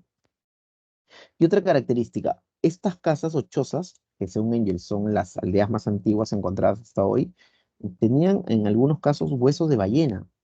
¿Cómo creen que los pobladores de esta época, de hace 6000, 3000 antes de Cristo, eh, obtenían huesos de ballena? ¿No? Que eran acuamanes, pescaban ballenas, no, no creo, una ballena, se imagínate. En la pandemia, recuerdan que nosotros, que somos la especie más destructiva del planeta, nos metimos a nuestras casas, ¿no? Y recuerdo que en algunos canales se veía como en la Costa Verde, muy bien, quedaban varadas, ¿no? Pero retomando mi ejemplo, ¿no? Cuando nos metimos en nuestras casas en la pandemia, ¿qué salía en la tele? Delfines en la orilla, ¿no es cierto? Claro, porque ya nos veían a nosotros, ya no le dábamos miedo. Entonces, y lo mismo pasaba antes, porque en esta época los seres humanos éramos poquitos y vivíamos en grupitos chiquitos. Entonces muchas ballenas se podían acercar a las orillas y muchas de ellas, como dice su compañera Isabel, se quedaban varadas. Entonces aprovechaban eso para ir con sus arpones, ¿no? Y matarlas, aprovechar su carne y después sus huesos usarlos para construir estas chozas, estas chozas bueno, Federico Engels considera que fueron las más antiguas de la costa, ¿no? En Ica. Chilca está en Lima, Chilca está al sur, ¿no? Creo que está pasando Lurín, si no me equivoco. Fui alguna vez a Chilca, pero hace años, cuando era jovencito. Em, Bueno, ahí también se encontraban aldeas semi-hundidas, como ven aquí, ¿no? Pero ya un poco distintas a estas, las de Paracas, con techo cónico, ¿no es cierto? Bueno, pesca con anzuelos. ¿Ok? Claro, los que viven en la costa obviamente van a desarrollar anzuelos, redes de pescar, arpones, porque van a alimentarse de los recursos marítimos, ¿no? En cambio, los que vivieron en la sierra en esa época tienen otro tipo de alimentación, ¿no? Basado en cuis, camélidos y otros animales, ¿no? Cérvidos, me dejo entender. Ya, entonces, estos serían los sitios arqueológicos más famosos del arcaico inferior, que en historia universal vendría a ser el mesolítico, ¿no es cierto? Pero que en la historia del Perú se conoce como arcaico inferior. ¿Mm? Recuerden, Nanchoc, evidencia más antigua horticultura, o sea, o los primeros cultivos fueron encontrados ahí, Guitarrero, también hay evidencia de horticultura, pero más antiguo es Nanchoc, por si acaso, que Guitarrero.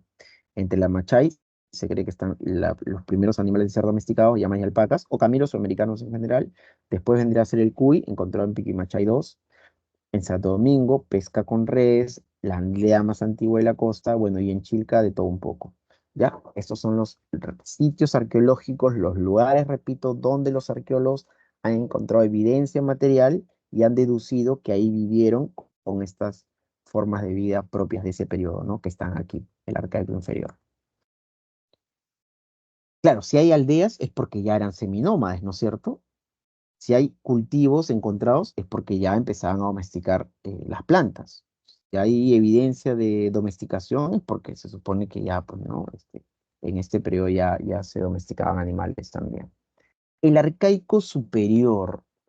En la historia universal, si el arcaico inferior vendría a ser nuestro mesolítico, en la historia universal, el arcaico superior, ¿qué vendría a ser?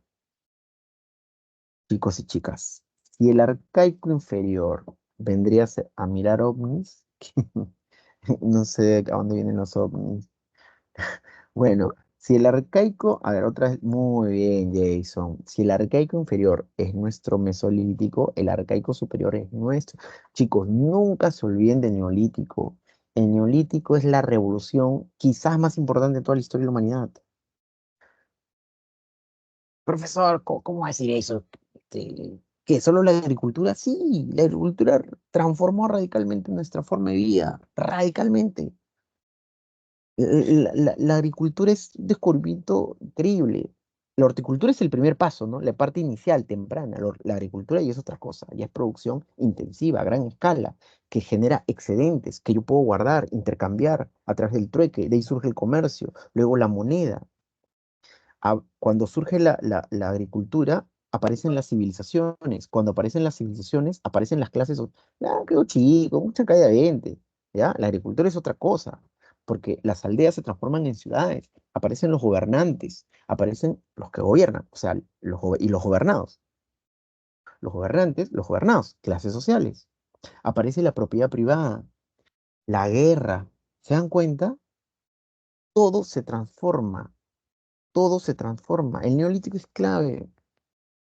El neolítico es, entonces, repito, la revolución quizás más importante de la historia de la humanidad, ¿no? La agricultura y la ganadería o lo agropecuario, porque Gordon Child al neolítico le llama la revolución neolítica y él considera que es una revolución agropecuaria, o sea, agro de agricultura, pecuaria de ganadería, ¿no? La agricultura, también lo dije la clase pasada, la agricultura es madre de las civilizaciones. Donde habrá agricultura, aparecerán después grandes civilizaciones. ¿Ok?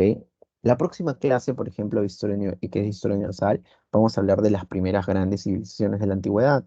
Vamos a hablar de la Mesopotamia, de Egipto, de la antigua India y de la antigua China. Y esos fueron focos de revolución neolítica, ¿no? Egipto y Mesopotamia fue la media luna fértil, focos de revolución neolítica. O sea, ahí se inició la agricultura más antigua en el mundo.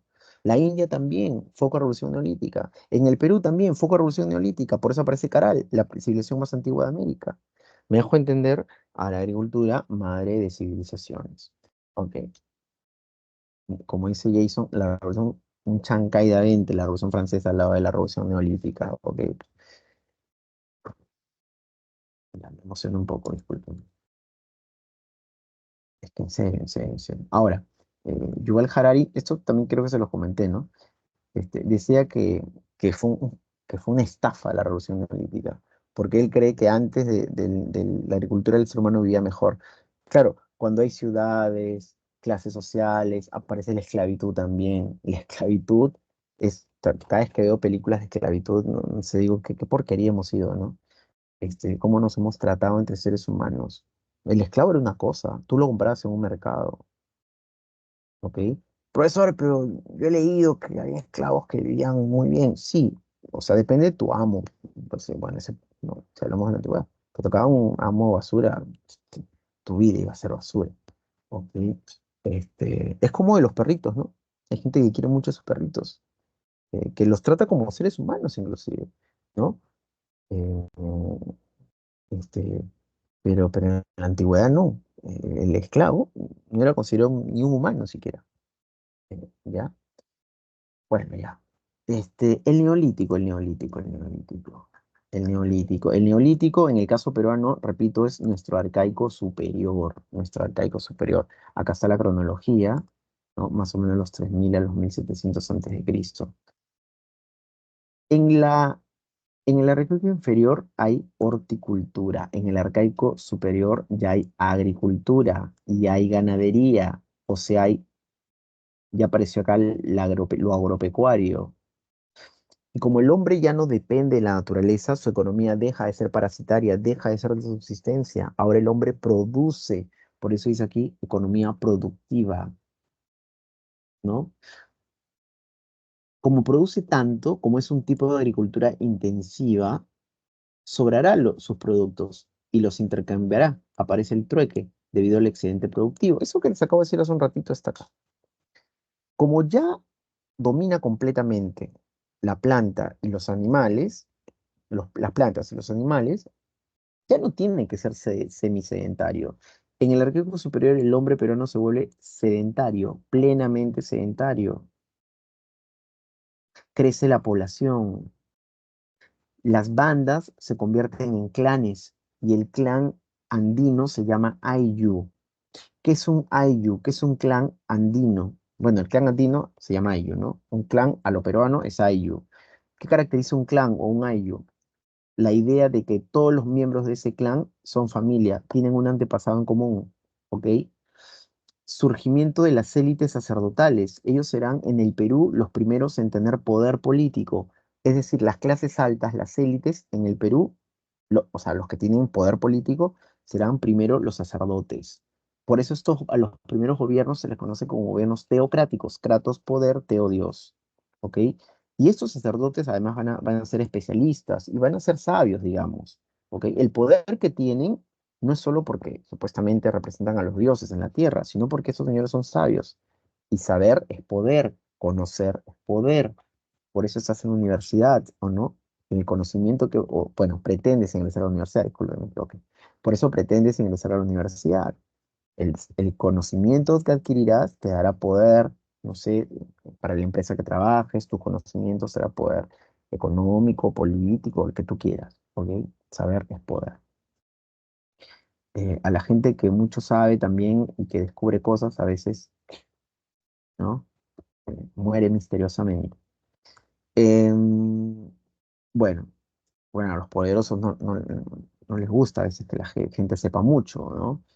Prefieren gente idiota que gente culta. Obviamente, en el Perú es así, porque creen que la educación está como está, abandonada y nadie hace nada. No, no, prefiero masas estúpidas que masas cultas. Si hay una masa culta, tiende a ser crítica, porque el espíritu crítico se forma a través de la educación y eso no es conveniente. Una masa estúpida y sonsa sí es conveniente, ¿no es cierto? Ya bueno. De eso ustedes se irán dando cuenta. ¿Ok? Religión. Se perfila una cosmovisión andina basada sobre todo en la interpretación del mundo natural. Bueno, ya, eso es, ¿no? Pero esto es clave, la economía productiva. El arcaico superior, repito, es nuestro neolítico. Nuestra economía, como en el neolítico en general, en la historia universal, se vuelve productiva. La agricultura, la ganadería, pasamos al sedentarismo, aparecen las primeras ciudades, la banda se convierte en clan, ¿no? Que en el Perú se llama Ayllu, aparece la casta de los gobernantes, que en este caso, en el caso peruano, son los sacerdotes, o sea, gobiernos teocráticos, estos sacerdotes tienen conocimientos, se vuelven algo así como especialistas. Sobre todo tienen conocimientos astronómicos que les permiten deducir ciclos agrícolas. Como hay agricultura, es importante que la gente sepa cuándo llueve, cuándo no llueve, cuándo hay sequías, cuando hay mucha producción. Inclusive estos señores podían deducir llegada de niños. Obviamente con el paso de los años, o sea, llegadas de fenómenos de niños, por si acaso. Con el paso de los años, obviamente se van a especializar más, ¿no? Ya en los chavines van a ser sacerdotes muy sabios. En la época de Chavín, por ejemplo, ya les explicaré sobre esto, ¿no? Pero inicialmente se está configurando aquí durante el Arcaico Superior. ¿Cuál es el sitio arqueológico? Bueno, aparece la arquitectura monumental, ¿no? Pirámides escalonadas como estas, las de Caral, plazas circulares, ¿no? Ya ciudades, pues, ¿no? Caral tiene una extensión de más o menos 60 hectáreas y tiene 6 edificios o pirámides. Fue una ciudad importante, una ciudad además religiosa, gobernada por sacerdotes, como dice aquí. Caral en ese sentido, ya para adentrarme en los sitios arqueológicos, es la ciudad más importante del Arcaico Superior, ¿ok? Su descubridora fue una arqueóloga peruana, es una arqueóloga peruana, está viva. Yo a San Marcos fui hace 2 semanas. Esta semana también fui, pero no la vi. Pero hace 2 semanas la vi a la profesora Rauchá y todos los cachimbos estaban tomando foto con ella. ¿Ok? Para la arqueología peruana, pues es algo así como una rockstar, ¿no? De la arqueología peruana, Ruchadi, Solís, ¿ok? Ella comandó el grupo de arqueólogos que descubrió Caral para el mundo, hoy considerada primera civilización o civilización más antigua del Perú y América, Caral, ¿ok? Es tan antigua como Egipto y los sumerios de la Mesopotamia. ¿M? Caral. Miren Caral. Esto es más o menos Caral, ¿no? Acá están las pirámides que les dije. Esto ya es arquitectura monumental, ¿ok? 60 hectáreas. Esto es el valle del río Supe. Esto es un río, el río Supe. Y esto es el valle que ha formado el río, ¿no? Recuerden, la costa peruana es un desierto. Esto es un desierto, ¿no es cierto? Bueno, rimó. Este es un desierto, ¿no? Ya. Pero toda la costa peruana es desértica, pero tiene islas de verdor que se llaman valles. ¿Por qué? Formadas por estos ríos. ¿De dónde nacen estos ríos o dónde nacen? En la cordillera, ¿no es cierto? Y luego desembocan en el Océano Pacífico. Y en todo ese trayecto, bueno, con los años, miles de años, fueron formando valles. Y obviamente, si hay agricultura es porque tiene que haber tierra fértil, ¿no es cierto? Y esta tierra de los valles es tierra fértil. Entonces ahí está, todo está unido, digamos, ¿no? Ahí está explicado, ¿no? Bueno, em, ya, ya, bueno, regresemos aquí a Caral, Caral, Lima, tan antiguo como Egipto, Mesopotamia. Centro ceremonial más antiguo de América, descubridora Shadi decía que era una ciudad sagrada, ¿no? Bueno, se encontraron figuras de barro, tejidos de diseño, acá está, ¿no? Sacrificios humanos, figuras humanas de arcilla, flautas, inclusive Shadi encontró quipus, esto yo creo que es lo más polémico de lo que Shadi sostiene. Quipus, ¿no? Se cree que los quipus es de los incas, ¿no? Pero ella dice que en Caral ya había uso de quipus, ¿ok? Ojo, muchas de las cosas que sostiene Ruchadi todavía no es que están aceptadas por toda la comunidad arqueológica, quizás por la mayoría, pero no por todos. Hay gente que tiene algunos detractores, la doctora Ruchadi, ¿no? Hay algo a mí que sí me parece alucinante de Caral. No sé si será cierto, pero cuando fui allá me lo explicaron. Sí lo he leído por ahí. En la base de los edificios, según Ruchai, según la arqueología y las investigaciones posteriores, ellos usaban algo que no está acá, deberían haber puesto eso. Sí, a ver. Usaban algo que se llamaban chicras. ¿Qué son las chicras? Eran como bolsas con sogas donde habían piedras. Y esas piedras se ponían en las bases de estos edificios. El Perú siempre ha sido un país sísmico. Hoy es considerado el tercero más sísmico del mundo. Bueno, ¿por qué estos edificios o pirámides siguen en pie? Porque esas chícaras funcionaban como una suerte de tecnología antisísmica. ¿Mm? ¿Ok? Y bueno, eso sí me pareció muy alucinante, caray. O sea, sí tuvieron una élite de especialistas, ¿no? Que inclusive pudo desarrollar ese tipo de ingeniería. Y por eso hay mucha investigación japonesa en Caral, ¿ah? Recuerden, Japón es el país más sísmico del mundo. Y vine a investigar Caral porque les sorprende eso de las chícaras encontradas en Caral, ¿ok? Entonces, Caral eh, es un sitio arqueológico no solo este, importante a nivel de nuestra historia, sino a nivel de la historia universal. O sea, si este fuera una clase de un salón chino, japonés, coreano o de Bulgaria o de Alemania, estarían hablando de Caral igual. Así como nosotros hablamos de la India, China, ellos hablan de nosotros por Caral, en términos de antigüedad, obviamente, ¿no? Otro lugar famoso del Arcaico Superior, aparte de Caral, que es la Vedette, obviamente, es Huaca Prieta. Huaca Prieta, descubierta por, o investigada, no sé si descubierta, pero investigada por Junius Wirth. ¿Ok? Junius Wirth. Beer con B, ya. Bueno, ya no tengo tiempo. En La Libertad, Junius Wirth. Aquí encontró esto, los famosos mates pirograbados. Esto es cáscara de calabaza con diseños.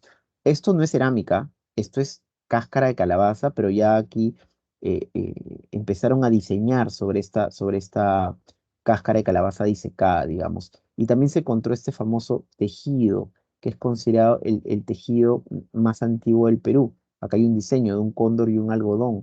El algodón ya se conoce, se cultiva también masivamente en este periodo del Arcaico Superior. ¿Ok? ¿Ok? Entonces, en Huaca Prieta habían horticultores, todavía no agricultores, en Caral sí hay agricultura intensiva, ¿ok? En Huaca Prieta no tanto, todavía. Otro sitio famoso es Cotoche, en Huánuco, el famoso templo de las manos cruzadas, ¿ok?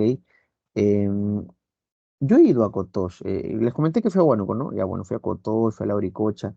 Em, es un lugar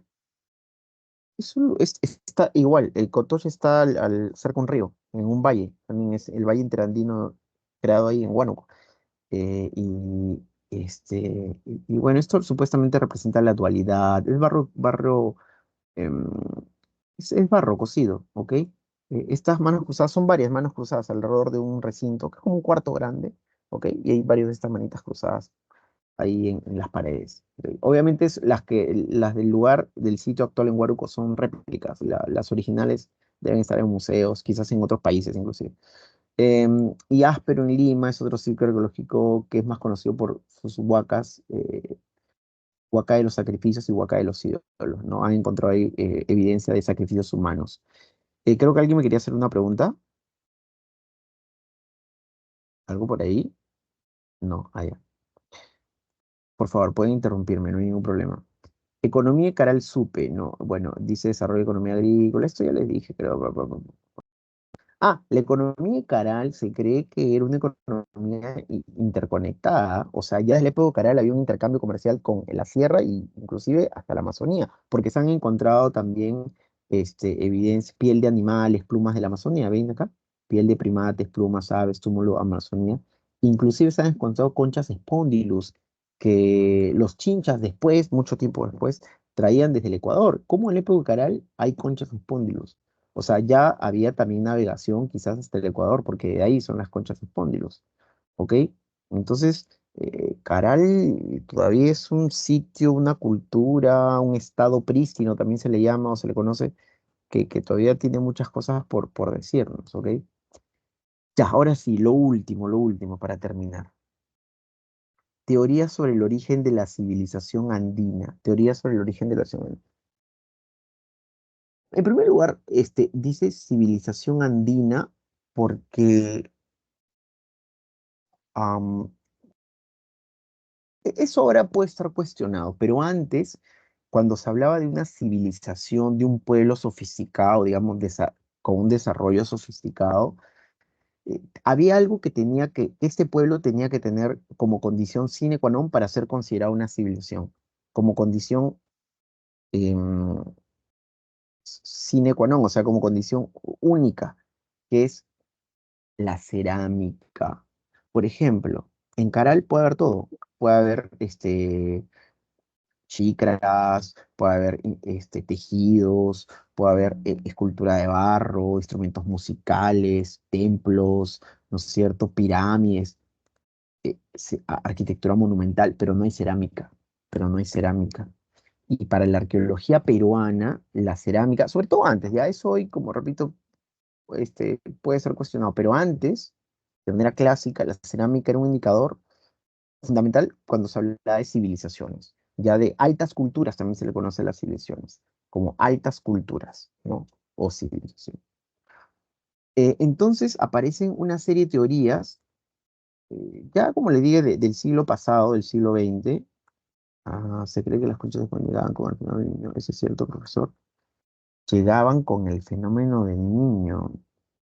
O sea, tú me estás diciendo que no navegaban hasta allá como los chinchas, sino que el fenómeno del niño que las aguas, pero el fenómeno del niño lo que hace es aumentar el nivel de las temperaturas del agua, ¿no es cierto? Eh, lo que genera lluvias en la costa y sequías en la sierra. Yo creo que si se encontraron conchas espúndilos en Carales porque fueron traídas de allá, ¿no? Por la acción humana. No sé si por la acción de la naturaleza y del fenómeno del niño. ¿Ok? Bueno, ya. Regresemos aquí, por favor. Entonces, en el siglo XX aparecieron distintos arqueólogos con distintas teorías que intentaban explicar el origen de la alta cultura en el Perú. Voy a empezar con Tello, ¿ok? Tello es el padre de la arqueología peruana, Julio César Tello Rojas. Él es de Lima, de la Sierra de Lima, de Huarochirí, estudió antropología en Harvard, regresó al Perú e hizo investigación arqueológica. Y él fue el descubridor de la cultura chavín. Tello sostuvo, a mí me enseñaron eso, por ejemplo, en la academia, sostuvo que Chavín era la cultura matriz, que fue la primera gran civilización andina, ¿ok? Em, y que los orígenes de Chavín no están en Chavín de Huántar, que era la capital política de Chavín. Chavín de Huántar está en la sierra de Ancash, sino están en la Amazonía, ¿ok? En, ¿Por qué sostuvo esto Tello? Porque si ustedes se dan cuenta, el Lanzón Monolítico, el Obelisco Tello, la Estela de Raimondi, todos estos dioses que están plasmados en las piedras, en distintas piedras que eran sus dioses, son dioses que tienen con figuras antropomorfas o morfas y muchos de sus rasgos son de animales amazónicos, cabello de serpientes, colas de mono, garras de felino, colmillos de felino. Entonces, ¿por qué? ¿Qué conjetura hizo Tello? Si estos dioses chavines tienen estos rasgos de animales de la selva, que probablemente o quizás han venido desde allá. Entonces, ¿qué sostuvo Tello? Que la alta cultura en el Perú nació en Chavín, ahí hay cerámica, pero hay templos de piedra y hay características propias de una civilización, hay clases sociales, hay casta de sacerdotes que gobiernan, etcétera, etcétera, y que sus orígenes estaban en la selva, en la región amazónica, quizás del pueblo de los arawaks. Eso es lo que sostiene Tello. Max Uhle, un poco antes, había dicho que el origen de la civilización o de la alta cultura en el Perú no era propia del Perú, sino que venía de Centroamérica. Dice, en la década del 20, Max Uhle, que es un alemán, que es quien introduce la arqueología científica en el Perú. Algo así se le considera a Max Uhle, arqueólogo alemán que introduce el conocimiento arqueológico moderno al Perú. Dice que la alta cultura en el Perú proviene de América Central. Acá viven los mayas y ellos habrían llegado por vía marítima, acá están los mayas, por vía marítima a la costa norte y otro grupo a la costa sur. Los de la costa norte habrían dado origen a la cultura mochica, que él llamó proto-chimú, y a la cultura paracas, que él llamó proto-nazca. Proto es algo así como inicial, inicio de chimú, inicio de nazca, ¿ok?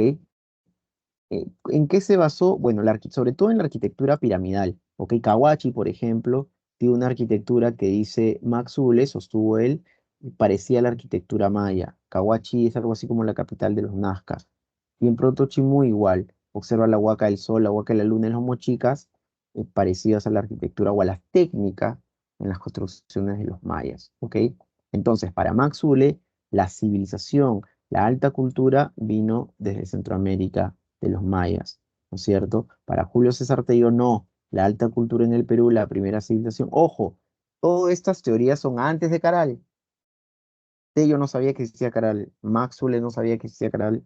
Federico Kaufmann Doig no sabía que existía Caral. Por eso le digo, estas son teorías antiguas, ¿ok? Sin embargo, cuando se habla de alta cultura, se habla de cerámica. Y en Caral sí lo que hay que decir es que no hay cerámica. Pero lo que no se puede negar es que Caral ya es una suerte de civilización. Por eso, repito, es considerada la civilización más antigua del Perú y América.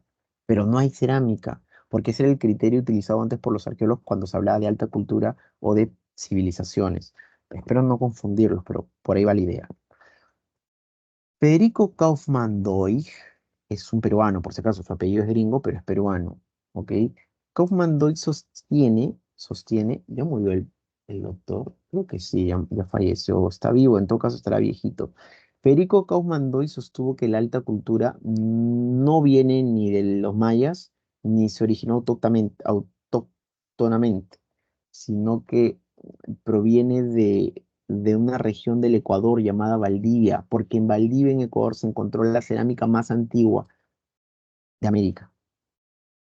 Y él dice que es de esa cultura Valdivia se irradió esa técnica de hacer cerámica llegando al Perú y otro grupo llegando a Centroamérica, ¿ok? Siendo el punto de irradiación cultural para el norte y para el sur de América, la cultura Valdivia, ¿ok? Em, Lumbreras también tiene una teoría que se llama holoctonista. Holo viene de holístico, o sea, total, general. ¿Qué dice Lumbreras en su teoría holoctonista? Holoctonista. ¿Qué dice Lumbreras? Que en realidad hay cuestiones autóctonas en el Perú y cuestiones foráneas. Es una mezcla, algo de todo, ¿no? Lo que dice Lumbreras. Que la configuración de la alta cultura en el Perú o de las primeras civilizaciones peruanas es una conjugación de elementos propios, autóctonos y elementos foráneos, prestados de culturas fuera de lo que hoy es el Perú. ¿Ok? Es una mezcla de ambos elementos, autóctonos, foráneos, ¿no? Propios y foráneos, autóctonos y foráneos. ¿Ok? Entonces, esas vendrían a ser las cuatro teorías que explican el origen de la alta cultura en el Perú. Por si acaso, San Marcos también ha preguntado sobre estas teorías, así que por si acaso no presten la atención, ¿ok?